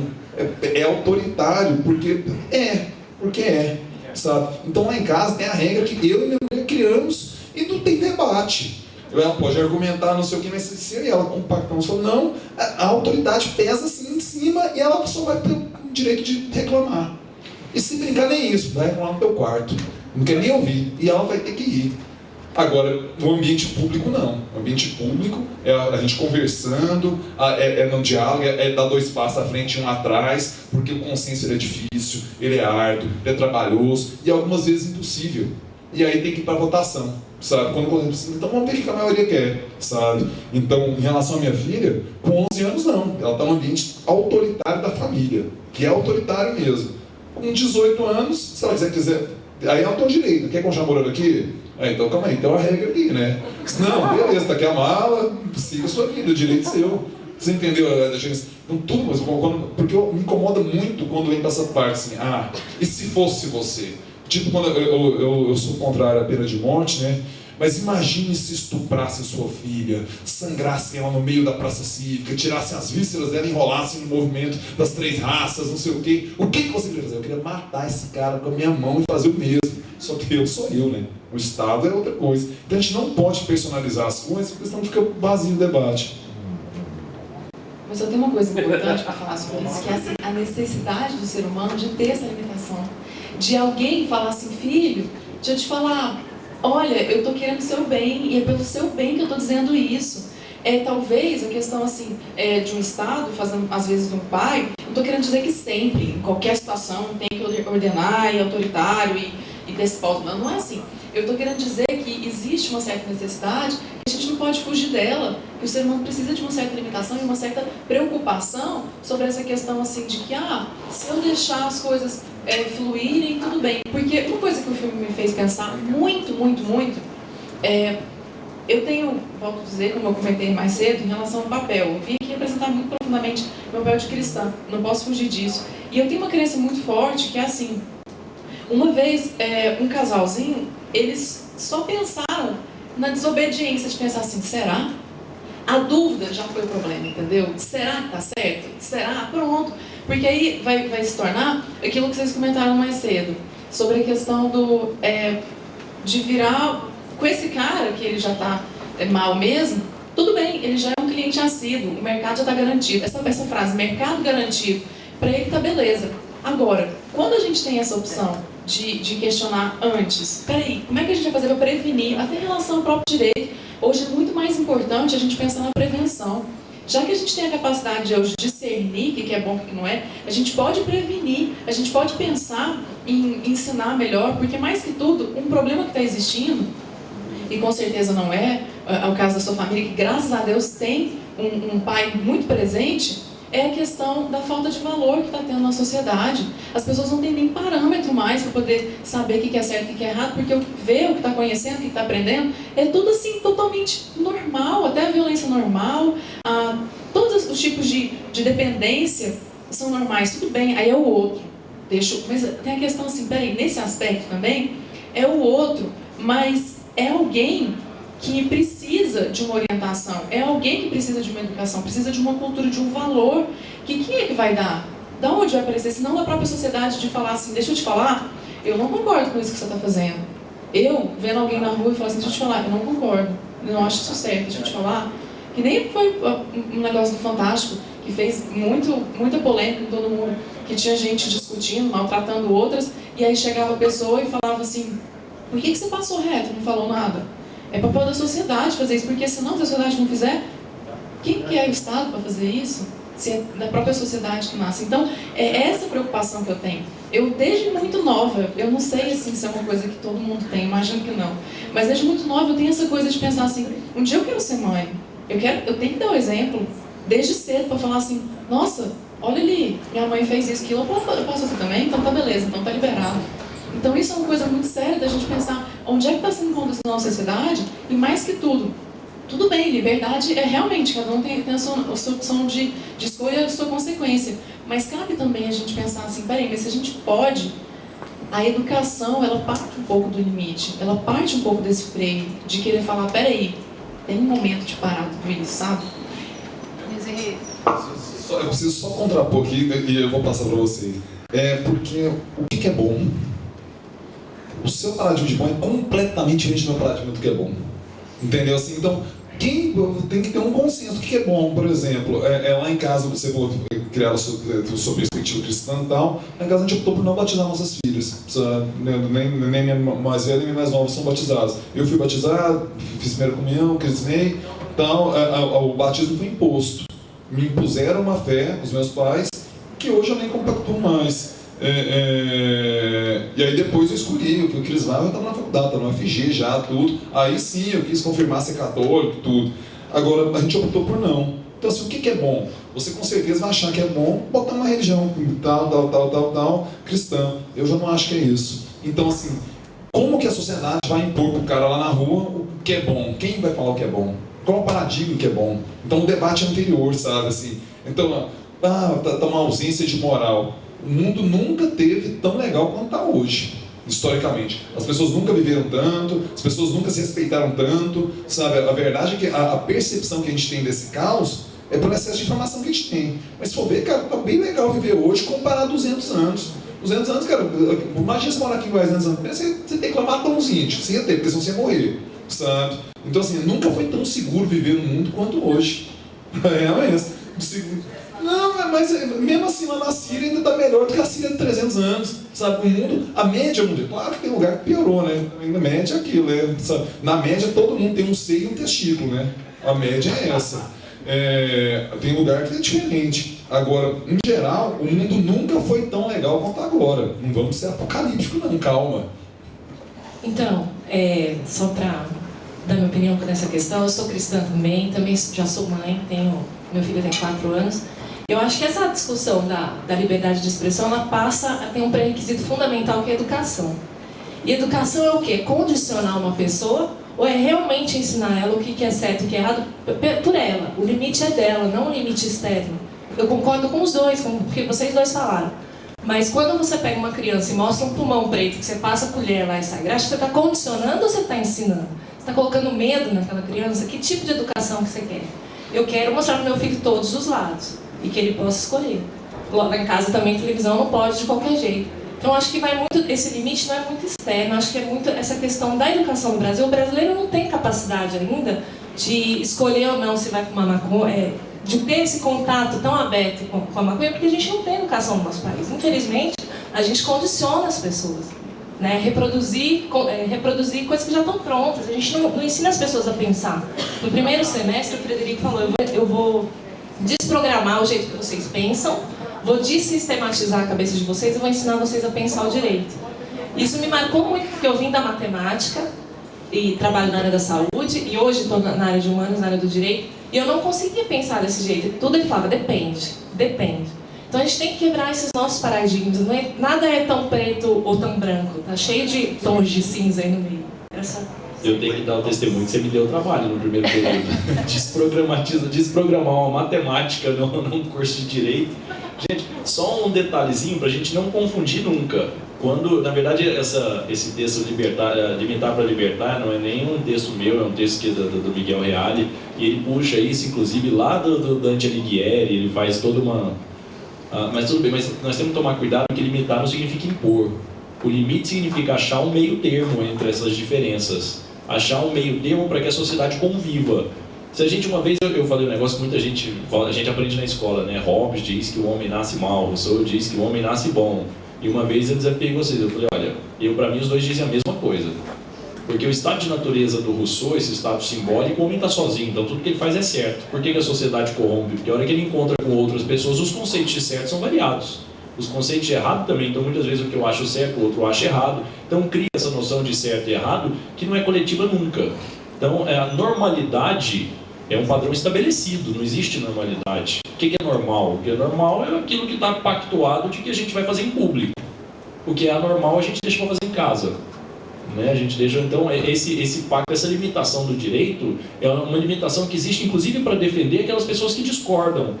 Por exemplo, as minorias. As minorias são defendidas por essa limitação do direito. Então elas têm a liberdade justamente porque a maioria tem a sua limitação, como a minoria também tem a sua limitação. Então por isso essa história da limitação libertando. Mas nós temos que tomar cuidado para não transferir demais para o Estado, por exemplo, para que essa limitação não vire imposição. O que a ditadura militar fez, por exemplo. Determinadas coisas são erradas, essa a gente não tolera, independente de vocês concordarem ou não. Isso é típico das ditaduras. Ditaduras militares, ditaduras civis, ditaduras religiosas, independente. Eles optam, está lá a Líbia, né, com o Gaddafi, tinha lá o livrinho, tudo que é certo pode ser feito, o que não pode ser feito é crime, o que não dá no livrinho é crime. E quem é que estabelecia? Ele. Essa questão da família, a gente também não pode deixar tudo solto demais, não tem que ter fiscalização. O Estado também tem essa obrigação de fiscalizar a própria família, mas também não pode substituir o papel da família. O Estado não pode querer criar o Estado ariano do Hitler, né? Todo mundo tem o mesmo padrãozinho, igualzinho, então todo mundo seguir da mesma forma.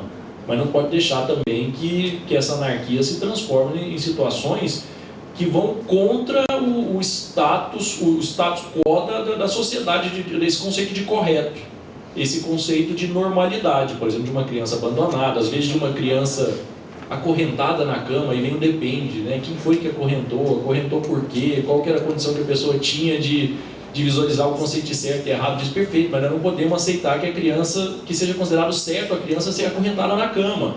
Então alguma coisa a gente tem que fazer a respeito disso. Então essa é a história do limitar para libertar. A gente tem duas pessoas que estão querendo falar, ela está querendo falar já tem bastante tempo aqui. Tem alguém com o microfone? Quem está com o microfone? O microfone já passou do lado de cá? Está aqui. Tá. Então você fala e já passa aqui, porque tem um tempo que ela está querendo falar também e o microfone não chega. E o Ventura também. Pois não chegou aí para você também? Eu pulei. Bem, voltando para a questão de argumento, de argumentação, esse dia eu estava lendo uma reportagem na Carta Capital, a questão, por exemplo, da nossa imprensa. O que colocou nela, o que ela de repente resolveu, a ter o papel de representante da nossa voz. Ela passou a argumentação da imprensa hoje em dia, a gente pensa, porque a publicidade ela é tendenciosa, porque é o produto que está lá atrás, você sabe, ela vai ter, a tendência dela é querer vender aquele produto, né? Então você sabe, a gente tem o discernimento de ver, não é bem assim que eu estou falando, não. Mas com relação à imprensa, essa tendência de querer falar em nome do povo. É isso que eu queria que o Pablo comentasse. Mas ela fala, né, a construção da imprensa, ela se dá a partir da tipografia, né, Gutenberg, lá, tudo, e aí ela nasce para representar a classe burguesa contra os interesses do Estado absolutista. Então sempre a construção da imprensa ela sempre falou por alguém. Aí você pega lá no século XIX, tinha a imprensa dos partidos. Então o Partido Comunista imprimia o seu jornal e era a voz daquelas pessoas que compactuavam com aquilo. E isso só vai, essa noção de imparcialidade da imprensa, que eu frontalmente discordo, ela vem surgir no início do século XX nos Estados Unidos. E hoje os próprios Estados Unidos eles reconsideram isso. Você sabe, por exemplo, que a Fox News é um canal abertamente republicano e a CNN é um canal abertamente democrata, mas isso não impede ele de fazer uma cobertura correta do outro lado, mas com o viés dele. Então a Fox News apanhava tudo que o Bush fazia e questionava, e a CNN questionava tudo que o Bush fazia. Agora é o contrário, a Fox News, tudo que o Obama faz está errado, e a CNN aplaude tudo que o Obama faz, por essa questão partidária. Aqui no Brasil a gente tem um exemplo, a Carta Capital aplaude tudo que o PT faz. Um abraço ao grande Aderson Maia, meu amigo, meu irmão, Danilo Melo, meu cunhado, casado com a minha irmã, os dois aqui, a Veja apoia tudo que o PSDB faz. E tudo que a gente faz é errado. Então, assim, a imprensa, ela é sim voz de uma parte da sociedade e se sente representada por aquilo. Eu, particularmente, não leio nem Carta Capital nem a Veja, porque eu acho as duas tão de um lado, tão do outro, assim, que aí me embrulha o estômago, sabe? Eu acho que o debate tem que ser um pouco mais plural, mais rico, sabe? Então, eu acho que a gente acaba, quando a gente opta por comprar uma revista, a gente opta por acessar um site, a gente opta por assistir uma TV ou ouvir um rádio, a gente quer se ver ali, a gente quer ouvir a nossa voz ali reverberada. E a imprensa é uma coletânea dessa voz. Então, e naturalmente com espaço contraditório e tudo, mas uma linha, por exemplo, a Interativa, a empresa onde eu trabalho, ela tem uma linha muito clara de meio ambiente, de defesa do ser humano, de valorização do local e tal. E se você não concordar com isso, cara, você tem mais 30 rádios para ouvir. Não é um problema, sabe? Assim, ninguém está te obrigando, não é a rádio única, né? Então por isso que a ditadura é um espaço muito ruim, né? Sei lá, em Cuba, na China, na Coreia, você não tem esse espaço para mudar, virar o botão e ouvir outra rádio. Você é obrigado a ouvir o discurso oficial. Então, eu acredito que a imprensa fala sim pelo povo, mas uma parcela do povo. E o coletivo da imprensa toda tenta dar conta da complexidade da sociedade, que eu não sei se dá, né? Mas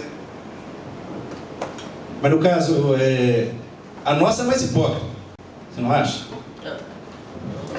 Não sei, talvez porque não se assuma, né? Não coloque lá assim, a Veja. Essa é uma revista que apoia o PSDB. E aí, beleza, você lê sobre aquele crivo, né? A Carta Capital, essa é uma revista do PT. E você lê sobre aquele crivo, talvez. Mas eu não sei. O Leitão, a gente também não pode achar que o cara é tão burro também. O ouvinte, o cara, ele percebe, ele sabe o que você está falando, sabe? A amiga ele falou assim, o brasileiro não está pronto. Era o mesmo discurso que a ditadura usava, que o Pelé falava, o brasileiro não está pronto para votar, nos anos 70. O brasileiro não está pronto para manifestar, vamos apoiar a seleção. Eu não gosto desse discurso, sabe? O Brasil está pronto para tudo. Não está pronto para conviver com a maconha? Convive, rapaz, compra maconha em qualquer lugar. Já convive com maconha todo dia, sabe? Tem a padaria, tem a boca, tem a igreja, tem um prostíbulo em todo o bairro. Então, assim, já convive. O Brasil está pronto para tudo. Eu não subestimo as pessoas assim, não, cara. Mas não é subestimar a maconha. É outro lado da questão, que é mais uma vez assim, já viu uma casa abandonada? Não tem governo, entra qualquer coisa, sai qualquer coisa. Não pode ser assim. E é isso, não é questão da ditadura. Eu não vim defender a ditadura, não. Quando o cara falou, não, está indo longe demais, vamos voltar. Não é essa a questão. É a questão também da opção da pessoa de raciocinar a respeito. É o senso crítico, que foi o maior objetivo que eu falei quando eu cheguei aqui. Da gente despertar o senso crítico, da gente falar, será que é isso mesmo? Será que eu estou fazendo porque eu acho certo, porque está todo mundo fazendo, ou porque está sendo conveniente de alguma forma? Qual é o motivo? Porque quando a gente lê uma notícia, e isso também mudou muito desde que eu comecei também a participar da Interativa, eu leio uma notícia e falo assim, será que eu concordo com isso? será que eu acho certo esse posicionamento do fato? E será que realmente a pessoa não estava com alguma intenção por trás disso? Sempre cabe esse questionamento, até a própria história. Peraí, a gente aprende a história de uma forma, mas será que a intenção de quem, geralmente a gente estuda, ninguém ouve o posicionamento do índio, como é que foi receber o pessoal que veio de fora. Então é de uma posição dominante. Então peraí, qual que é a minha intenção sobre isso? Será que eu vou guardar isso como uma coisa assim, preto no branco? Não, então foi assim, porque a história está dizendo que foi assim, mas foi a história contada por determinadas pessoas. Então não dá para generalizar também, não é esse aspecto, sabe? E eu valorizo sim as diferenças, valorizo sim muitíssimo, tanto que, inclusive, o fato de estar aqui e poder conversar com outras pessoas que têm um posicionamento diferente, engrandece até o meu próprio. Isso eu falei e acho isso muito válido. Por quê? Porque quando a gente pensa que, por exemplo, você estava falando a questão da imprensa, que eu queria mencionar. Às vezes a gente começa a perceber também que a condução das massas, ela é mais fácil, ela é mais interessante, dá mais lucro, mais ibope para as pessoas, para tais tipos de notícias. Peraí, será que é isso que eu quero mesmo assistir? Eu vou trazer isso para dentro de mim, as coisas que eu vou começar a pensar, a preocupar, tudo bem. Isso é uma coisa que tem acontecido? Tem acontecido, mas eu posso pegar o foco e olhar para outro lado do tipo de coisa que eu quero aprender, que eu quero estudar, que eu quero conhecer. E é isso que faz parte também da questão do senso crítico, que muitas vezes, acostumados a todo mundo ficar também concordando com tudo, não é assim mesmo, é que traz a minha indignação, entendeu? Que é o motivo maior da gente parar e pensar, o que é isso que está acontecendo no mundo? E frear as coisas, não, isso aqui não está certo, não, isso aqui não é legal, isso aqui não faz bem. Porque tem uma coisa muito interessante, que também em relação ao filme, que eu fiquei pensando e não falei. Quando a gente fala assim, a questão das consequências, a questão da gente... O fumante, por exemplo, ele vai lá e ele começa a... Depois que ele passa a fumar, ele tem essa dependência. Uma vez a pessoa tendo feito aquela situação, tendo feito um ato, tendo fumado, tendo apreciado o gosto de uma bebida, apreciado um certo prazer, ela fica com aquilo gravado. E aquilo fica dentro dela, naquela vontade de ficar assim, eu acho que eu vou querer mais, eu quero mais, entendeu? Então, essas coisas, eu estou saindo um pouco eu espero que vocês acompanhem o meu raciocínio. Eu estou saindo um pouco da questão Estado, família, e voltando para o individual agora. De falar assim, tudo isso a gente tem que voltar para trás e pensar qual que é o meu posicionamento, o que eu quero da minha sociedade, o que eu quero para mim, o que eu quero trazer, porque às vezes uma informação fica aquilo na cabeça. Tanto é que várias pessoas também, por seguirem certas imprensas, certas crenças, elas vão formando completamente a cabeça delas naquilo e não vão percebendo. Pessoas que, por exemplo, só leem um tipo de Veja, por exemplo, pessoas que só leem Carta Capital, acabam que vão assim, não, é isso, e a cabeça vai formando ali, e aí você não para de pensar que existe o oposto. Isso também é muito válido. Mas é um direito do indivíduo, né? Às vezes querer. Não quero nem saber o que o outro está falando, quero saber disso aqui. E a noção, eu acho que, voltando ao indivíduo, acho que o grande problema é a noção de bem. Cada um sabe a sua própria noção de bem. Eu acho que esse é o ponto. Não tem um ente superior, não tem ninguém para falar o que é bem fora a gente mesmo. Por exemplo, o que faz bem para mim? É encontrar aqueles caras, daqueles dois irmãos, descer 30 garrafas de vinho, comer 10 quilos de picanha, fumar 5 charutos, isso é noção de bem. É bem? Não sei, para mim é. Entendeu? Para mim, eu, Pablo, gosto, Gadeira, RG, CPF, é bom. Agora você pode até baixar, eu acho que você não acha, inclusive. Então, de boa.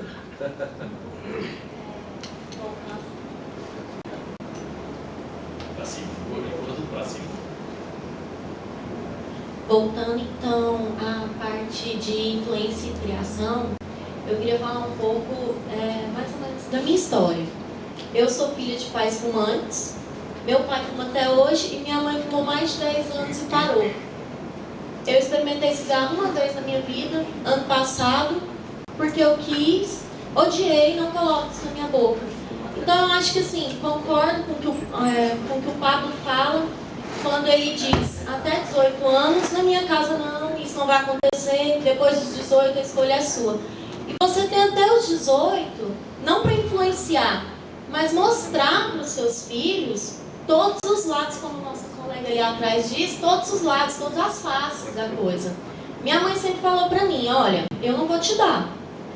Você vai pesquisar, você vai atrás. Na minha época era em revista, não tinha essa internet, enfim. Então eu começava a ler, nunca tive interesse, mas eu tinha interesse em saber por que meus pais gostavam, porque meus pais compravam aquelas caixas que vinham com vários maços. Eu não gostei do que eu li, não gostei do que eu vi por conta própria. Eu mesmo fazia papel de proibido fumar, espalhei pela minha casa. Então, assim, eu fui ajudando a minha mãe, entendeu? E minha mãe parou por conta de mim. Infelizmente, meu pai não. Mas eles me deram essa liberdade de escolha e me deram o caminho para descobrir se eu ia querer ou não. Então, eles não falaram assim, não, você não vai fumar nunca, não, você vai fumar agora, não, você não vai fumar até os 18, mas 18 anos você já pode fumar. Eles não fizeram isso comigo. Eles falaram, olha, a gente fuma e você vai escolher se você vai fumar. Até os 18 anos, eu vou te mostrar os caminhos da onde essa vida pode te levar ou não. Você escolhe. Foi o que aconteceu comigo. Eu escolhi não fumar. Porém, a gente tem a curiosidade. Eu fui, peguei um cigarro tenho 21 anos, quase 22, com 20 anos eu peguei um cigarro para experimentar, não gostei. Então, assim, é minha opinião, formei minha opinião, não quero, não gosto.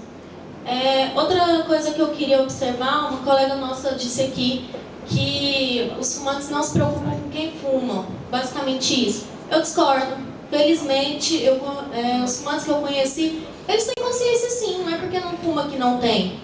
Eu tenho um namorado que fuma, não impeço ele de fumar em lugar nenhum. Mas outra coisa que eu concordo com o Pablo, sobre os locais, tudo devia ser sinalizado. Nós passamos por uma situação chata, antes de ontem, no Madeiro. Nós somos acostumados a jantar no Madeiro do Goiânia Shopping. Então a gente vai lá naquela parte externa e ele pega sempre a última do canto, se tiver, ele prefere e vai fumando para fora. Ele, quando percebe também que as pessoas estão se incomodando, ele para, não é um vício, mas ali é uma área aberta. E ali no Madeiro do Goiânia Shopping pode. Nós passamos uma situação chata porque antes de ontem fomos no do Flamboyant. A área é a mesma, o restaurante é o mesmo. E ele, na hora que ele acendeu o cigarro, isso tinham 3 pessoas fumando, chamaram a atenção só dele, porque o dele era um paieiro e o cheiro era mais forte. Então acho assim, falta de sinalização mesmo. Quer fazer, é uma área aberta e um pode, se você vai no outro, você supõe que também pode, a estrutura é a mesma. Então deveria mesmo ter placa, olha, fizesse 2 áreas abertas, essa área aberta para fumante. Eu entendi o que o Pablo quis dizer, eu creio que seja isso. Tem 2 áreas abertas no restaurante, mas para fumante, a outra não, porque eu também acho, eu que não sou fumante, quer ficar numa área aberta, eu tenho que ter meu espaço, porque eu não quero também pegar fumaça. Eu não estou fumando, também não quero fumaça. Mas eu acho que falta essa sinalização mesmo. Era só essa observação que eu queria fazer.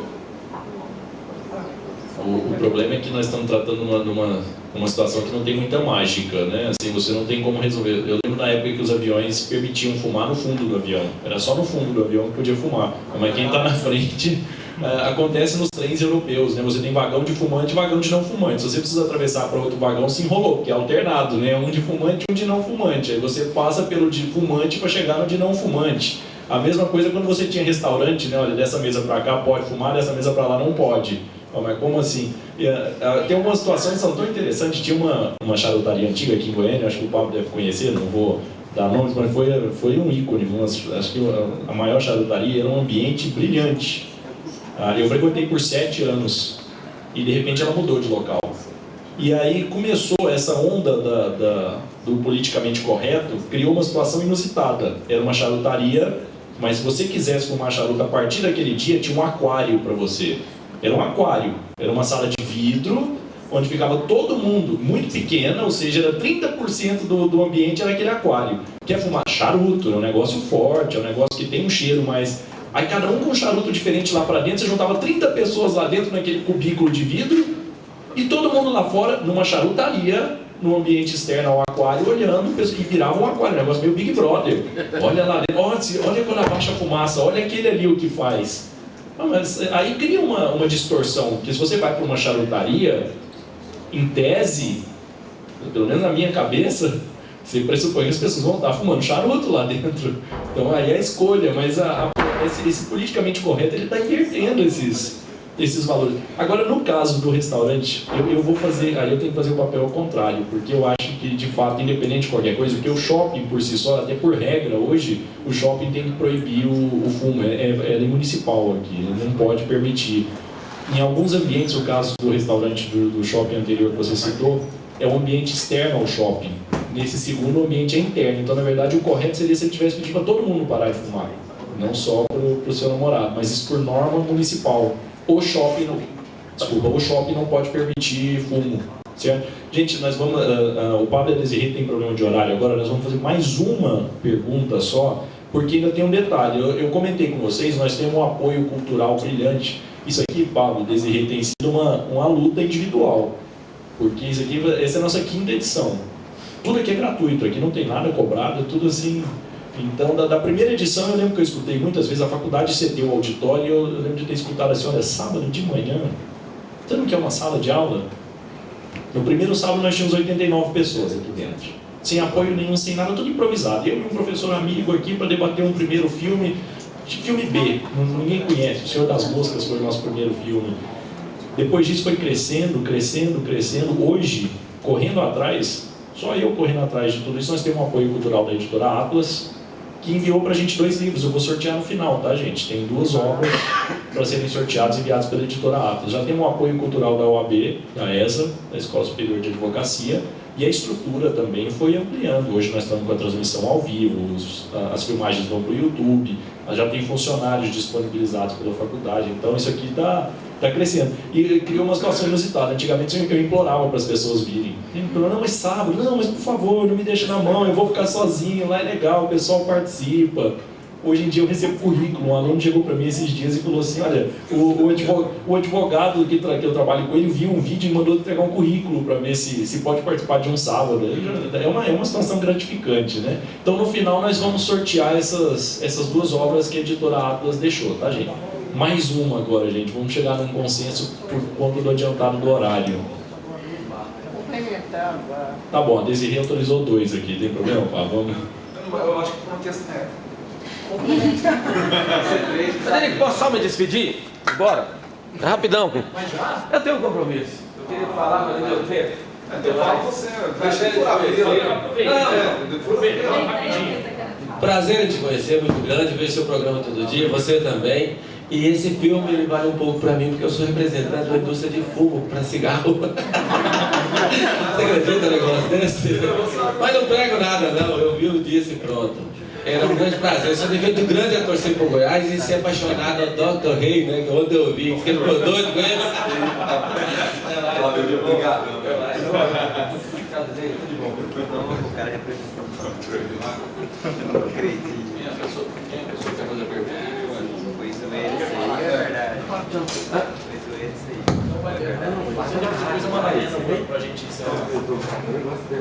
Bom dia a todos. Uma coisa que é interessante a gente observar no filme é que a gente vê, na verdade, 2 vertentes, né? A gente vê o papel do lobista, né, da indústria de cigarros, e também o papel do senador, né? Que atrás do senador, às vezes ficou um pouco esquecida a figura dele, mas de certa forma a atuação dele é perversa, né? Vocês viram que ele pediu que levasse alguém, um doente de cigarro, né, em cadeira de roda, que não falasse. Ou seja, a gente vê que na realidade tudo é um jogo de interesses, né? E em contrapartida eu queria colocar que a gente discutindo certas coisas, né, essas digressões, é que a gente vê que tudo que a gente faz, que a gente discute, censura ou libera é em função do nosso conceito de felicidade, né? E estritamente quando a gente analisa as questões industriais, né, como a do cigarro, está atribuída a um padrão de consumo, né, que a gente vê que o consumo atribuído ao cigarro está relacionado a um padrão de felicidade, que a gente estende isso para o carro, a gente estende isso para um monte de coisa, para o celular, ou seja, então um sistema todo trabalhando em função do padrão de consumo que é atribuído ao seu padrão de felicidade. E no caso brasileiro é muito difícil você colocar uma regra, colocar uma objeção, porque a nossa matriz cultural, né, é formada por vários. Nós temos japoneses, nós temos alemães, nós temos judeus, né, nós temos indígenas, então assim, árabes. Então é uma coisa assim, para formar opinião, né, no Brasil fica muito difícil, diferente da norte-americana, que de lá você tem somente a moral católica, né, como o Pablo colocou no início do debate, ele colocou o papel da religião, que está atribuída à formação moral de nós, da partícipes da sociedade. Lá nós só temos a moral cristã e a moral protestante. E aqui no Brasil, diferente, nós pegamos o protestantismo aí, quantas linhagens de protestantismo a gente tem, né? Então, só para levar esse raciocínio, né, da questão da identidade cultural relacionada ao padrão de consumo, né, que o cigarro, estritamente é isso, está nessa vertente aí de afirmação de felicidade através do padrão de consumo. E isso é atribuído às outras, né? Também a questão da educação. A gente vê que antigamente a educação era muito mais pela coerção, né? Os pais eram autoridades e talvez por isso a sociedade funcionava mais bem correta. Porque hoje você tem muito mais informação. Então, às vezes a autoridade e a atuação mais autoritária dos pais hoje não se justificam, né? Em detrimento do quantitativo de informação que vocês têm. E uma coisa também, um outro raciocínio que eu queria deixar, né? O mundo mudou, né? O Pablo falou que o mundo mudou bastante. A gente vê antigamente que as pessoas eram assassinadas no Coliseu de Roma, né? Hoje nós temos o MMA, né? Que também é uma arena. E eu, como praticante de arte marcial, vejo aquilo e fico horrorizado, né? A gente treina lá karatê quase 20 anos, a gente sabe se a gente dá um murro, né? Vulgarmente dizendo, um murro na cara de alguém, você tendo consciência daquilo, você não tem coragem de fazer, né?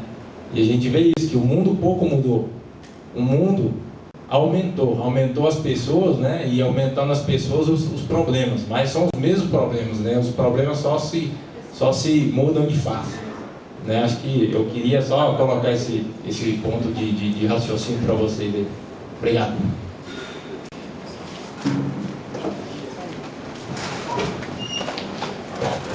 Não, eu só vou fazer uma observação assim.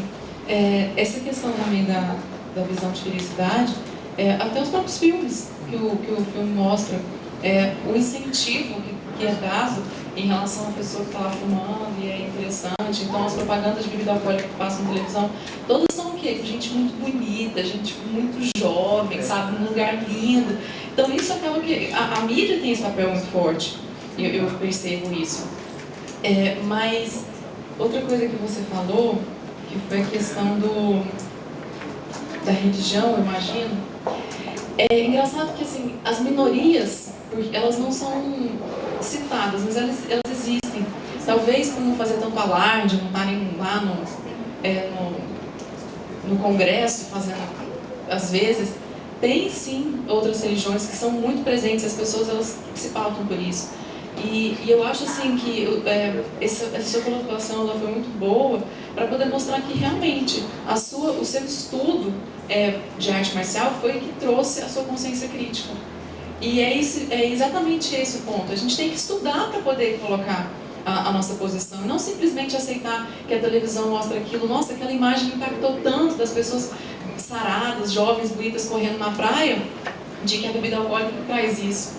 Entendeu? Então isso que eu acho muito interessante, porque para mim, pelo menos, a lição que eu tomo de tudo isso que eu tenho tirado toda a minha vida foi exatamente essa. Só fazer uma observação. Tem alguma informação, por exemplo, aqui nós estamos debatendo a questão do cigarro e não fumar, a questão do cigarro. Se existe algum lobby, porque o lobby da indústria do tabaco é muito grande. A gente sabe que ele existe, que ele proíbe, que ele vai em cima do contrabando de cigarro mesmo, não deixar entrar no Brasil, o cigarro que vendeu legalizado, industrializado aqui. Se existe algum lobby, alguma informação das grandes indústrias de educação, cidade de cerveja, né? Que é o maior consumo de cerveja. Para não deixar colocar, por exemplo, no rótulo da cerveja e mais que são colocadas nas carteiras de cigarro. Ou então, não beba, tal, por exemplo. O lobby da cerveja é muito maior que o lobby do cigarro. Muito maior. O lobby é tão grande que o CAD normalmente tem uma fiscalização muito grande em cima do tal do monopólio. E hoje, se você pega a Embev, as 3 maiores fortunas do Brasil são os 3 sócios da Embev. Os 3 primeiros sócios, então...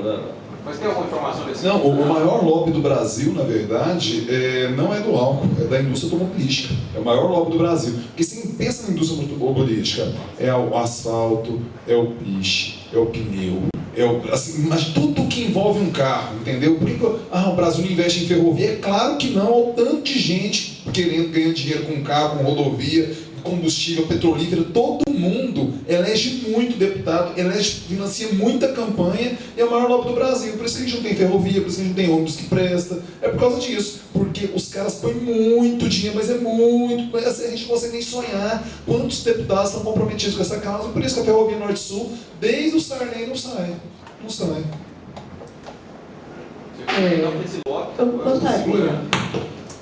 Eu gostaria de me posicionar quando eu lhe perguntei, senhor Fábio, a respeito do que mudou nesses 40 anos. A primeira vez que eu vi alguma propaganda com relação ao tabagismo, certo? Eu era uma adolescente na época e me chocou. Que a imagem foi, vamos dizer, gritante, né? Todos nós que estávamos ali assistindo realmente se marcou. Passado determinado tempo, até hoje, eu nunca me esqueci. E eu coloquei essa questão numa posição oportuna. O filme, como propriamente o professor Frederico comentou, ele faz a hipocrisia. O que nós tiramos desse filme? A corrida desenfreada, né, vamos dizer, economicamente falando, do que seja a disputa dentro pelo fatia de mercado. Isso não só na questão do cigarro, que foi tão aqui debatido, mas a questão também do outro lado, das armas que lá são amplamente vendidas à rua, das soltas para quem quiser. Com essa política do novo presidente Obama está mudando um pouco, né? Tantas atrocidades cometidas, não é possível que também não venham a mudar. A própria bebida, né, na condição daquela atriz, que fazia até um papel até relevante. E também viu a questão que foi comentada do trabalho escolar da criança, onde ele pergunta por que os Estados Unidos eram os maiores do mundo, né? Vamos dizer, a economia e tudo, eles são os melhores. Na verdade, eles se julgam os melhores, mas todos tiveram a sua fase. Foi assim como a Inglaterra, foi assim como a França. Ele é a bola da vez, no futuro pode ser um Brasil, né? Um país tão jovem, mas que já alcançamos tantas grandezas, né? Quem sabe nós não chegamos lá. Então, tudo é uma questão de oportunismo, é uma questão de colocação. E o senhor também colocou que hoje o homem, a população, se vive muito mais do que antigamente. Veja só, a cada década, há mudanças radicais, seja locais, seja mundiais. Novos remédios são colocados no mercado para as novas doenças, outros não são colocados porque as doenças trazem muitos benefícios econômicos, isso é fato, né? Há também problemas tecnológicos. Pegamos uma pessoa que vive no interior há 80 anos, um caboclo, vamos também tomar como base fumante, ainda aquele cigarrinho de palha, né? Será que ele sabe também, ou sabia, ele não tem acesso, ou não tinha acesso à televisão, à rádio? O rádio era uma coisa até remota, né? Todo mundo ficava ali concentrado, era como se estivesse participando de uma missa, sabe? O respeito que a pessoa tinha, será que ele saberia também as nocividades? Porque o tabaco, o princípio é um só, tanto faz ser refinado hoje como seja o de rolo, sempre é igual. Então, no caso, essas colocações que eu estou fazendo são as mudanças propriamente ditas, né, do nosso tempo, a evolução do ser humano. Então, cada vez mais, nós vamos criando mecanismos para que nós próprios nos desenvolvamos. Então, a questão que veio familiar, não se julga hoje, vamos dizer, o seu presente, o seu futuro, sem você conhecer o seu passado. Se você não tiver aquelas raízes lá atrás, passadas de gerações para gerações, certo? Até aqueles que nem têm famílias, mas que através dos educadores vão se colocar presentes, não tem nada. Então, voltamos às questões do filme. Ele abordou tantas coisas bacanas, né? Tantos simbolismos, não só pelo fato da pessoa ser um articulador nato, porque isso aí realmente existem, certo? Eu não falo que são a totalidade, existem. A pessoa tem que ter realmente uma dialética incrível para esse convencimento, especialmente hoje. Hoje a tecnologia está à nossa frente e você saber falar é um dom, certo? Como nos expôs, tá? Toda essa vamos dizer, toda essa dinâmica na frente, a economia, certo? O respeito, a própria ganância, né? A própria política.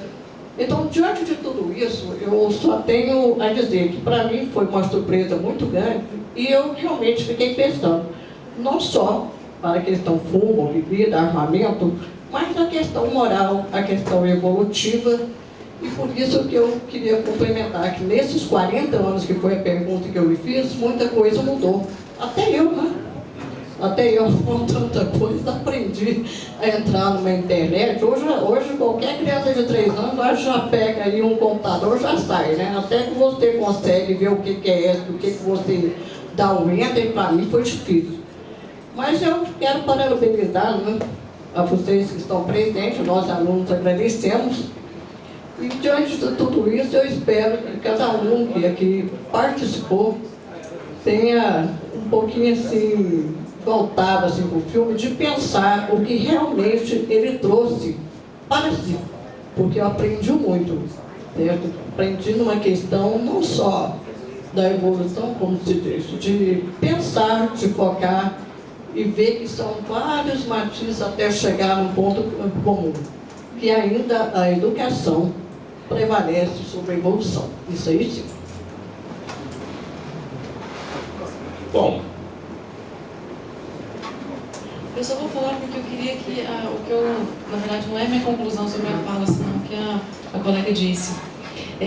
Uma coisa interessante, até já aproveitando também o que eu trouxe da questão anterior, que o fato da gente se questionar um pouco, ter curiosidade para poder estudar, a gente aprende muita coisa que a gente fica impressionado. Quando eu falo essas coisas, assim, pode parecer que é porque o colega, porque eu também tenho convicções cristãs. Sim, essa é a minha base. Tanto que vários filósofos dizem que quanto um pouquinho de filosofia, a gente se perde, fica confuso e se afasta de Deus. Quanto mais a gente aprofunda na filosofia, mais a gente encontra Deus. Então, com certeza é a minha base. Mas eu fui procurar um pouquinho a questão da ciência. E hoje, eu me formei, sou advogada também, mas eu agora estou trabalhando com coaching. E o coach, ele me trouxe o aprendizado da neurociência, da programação neurolinguística, da neurociência, que são coisas que hoje antigamente a gente não imaginava, mas hoje tem como prever como a cabeça da pessoa vai funcionar, dependendo do estímulo, entendeu? Então é muito interessante, porque essa questão da evolução, ela até traz que, assim, é óbvio, várias pessoas dizem que o sucesso é 99% de esforço e 1% de dom. Que essa questão do cara virar muito bom. É por isso que a oportunidade está para todo mundo. A gente pode correr atrás e aprender e se defender naquilo. Mas quando a gente começa a pesquisar a ciência, a capacidade e como a cabeça do ser humano funciona, a gente começa a perceber que, na verdade, não é tanto uma questão assim de chute, sabe? Que assim, as pessoas elas pensam assim porque dentro dela ela ficou com vontade, quis fazer. Existe a questão da sugestão é muito forte. A sugestão, no momento específico, ele tem um peso muito forte. Dependendo de quem você escuta falar, de como você assiste aquilo, isso traz uma influência muito grande. Então, até para quem tiver interesse, pesquisar um pouquinho também sobre neurociência, é muito importante também para o advogado, que quer também se destacar, independente de qual área, qualquer profissional, saber como é que funciona a cabeça das pessoas. Isso é uma das coisas que eu tenho impressionado muito. Agora eu sorteio do livro, né? Agora vamos sortear o livro. Gente, nós vamos fazer o sorteio então das 2 obras que a editora Atlas enviou. Eu vou acelerar o sorteio para vocês terem o prazer de receber um livro de cada um dos convidados, né? Então eu vou dar uma acelerada. Mas antes da gente encerrar, eu queria primeiro... Hoje eu estou triplamente feliz. Estou feliz porque mais uma vez nós tivemos um público fiel, né, aqui nos nossos encontros. A maioria deles são meus alunos, mas nem todos. Tem outros que vêm de outras faculdades para assistir a gente. Hoje muita gente acompanha. Eu estou recebendo mensagem enquanto vocês estão assistindo. Eu estou vendo na internet, eu estou assistindo aqui, está muito bom. Então tem gente que está mandando muita coisa aqui enquanto a gente fala. Mas eu estou triplamente feliz. Primeiro, só para que vocês saibam, nós tínhamos aqui hoje quase 100 pessoas, mas no total de inscrição foram 180 depois da divulgação. Então, como eu disse, essa foi uma semana ingrata, foi uma data ingrata, porque eles passaram por uma semana de provas, e a semana de provas aqui na ESUP, ela é cruel. A semana, né? Porque na próxima prova é um dia só para todas as disciplinas, né? Mais pesado ainda, né? Não vamos esquecer disso, não. E tem mais 2 motivos por estar feliz. Um, porque eu sinto um orgulho muito grande, é um negócio meio paternal ver a Desirê sentada aqui do meu lado. Eu não me lembro quanto tempo tem que é aos sábados, né? 7, 10 da manhã. Quantas vezes a Desirê chegava na aula correndo, de chinelinho havaiana.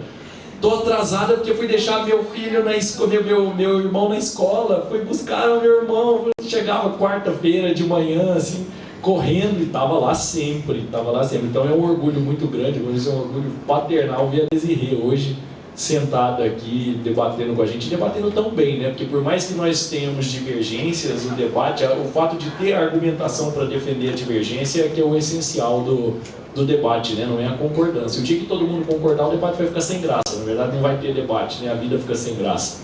E outra, porque está o Pablo aqui também, né? Que eu escuto todos os dias na Interativa.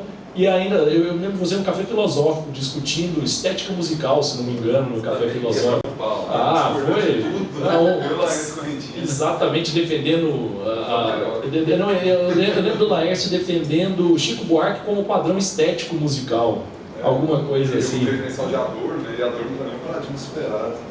Foi muito legal esse debate, porque o Laércio Correntino só não vai pra internet, né? É verdade, tem que falar. O Laércio Correntino, só para essas pessoas aqui eu falaria, na minha garganta aguenta. O Laércio Correntino defendendo o Adorno, né? Que é um teórico lá de Frankfurt e tal. E o Chico Buarque um paradigma. E para mim o paradigma de Adorno já foi superado, e muito respeito ao Chico Buarque, só que eu vejo valor estético no Chimbinha, no Mr. Catra, eu consigo perceber valor estético. Agora gostar é outro debate, sabe? É outra perspectiva. Mas foi muito legal aqui, né? Fantástico, eu adoro o Café Filosófico. Também já pude estar lá 3 vezes com o Will, né, participando, adoro. Então é um prazer muito grande ter você aqui, Pablo, e inclusive pela facilidade que foi, né? A Desirê eu convidei de pronto, ela aceitou. Sábado de manhã, gente, não é fácil convidar. E aí depois eu fiquei meio assim, agora o Pablo. Ela falou, não, deixa que eu converso com o Pablo. Eu falei, então vamos ver o que ele vai dizer agora, né? Sábado, cedo, assim. Então eu fico muito feliz de ter a presença dos dois aqui, abrilhantando o nosso debate. Então vamos lá, eu vou fazer o sistema pelo site, o sorteio pelo site de inscrição de vocês. Então depende de estar presente, né? Depois quem quiser conferir, fazer uma auditoria aqui no sorteio. Ele caiu aqui, só um minuto.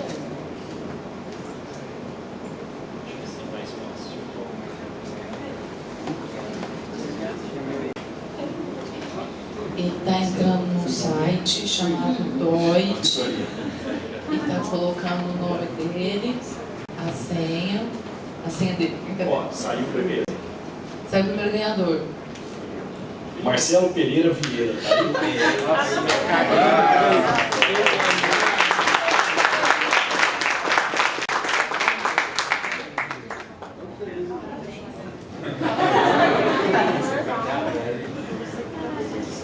Então já temos o nosso primeiro ganhador, agora é o segundo. Vamos torcer para a gente não sortear quem não está presente. Sortear novamente.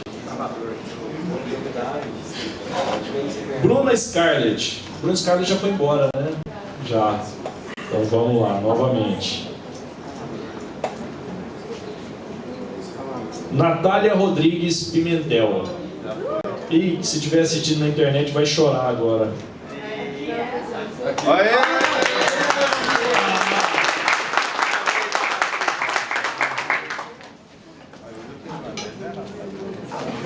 Ó, só pra... Eu tenho que fazer isso porque esse é o momento para passar a raiva. Jorge, depois quando eu não sabia que ela estava aprendendo, o seu foi o outro, tá? Então você acabou de perder uma doutrina. Senhores, muito obrigado pela participação de todos. O vídeo vai estar no YouTube a partir da semana que vem. E hoje à tarde o certificado de vocês está online, tá? Vocês podem buscar neste site aqui atrás o certificado de vocês. Obrigado e até o dia 9 de novembro. Nós vamos assistir Fale com Ela no dia 9 de novembro. Tá bom? Até lá então para vocês. Falou.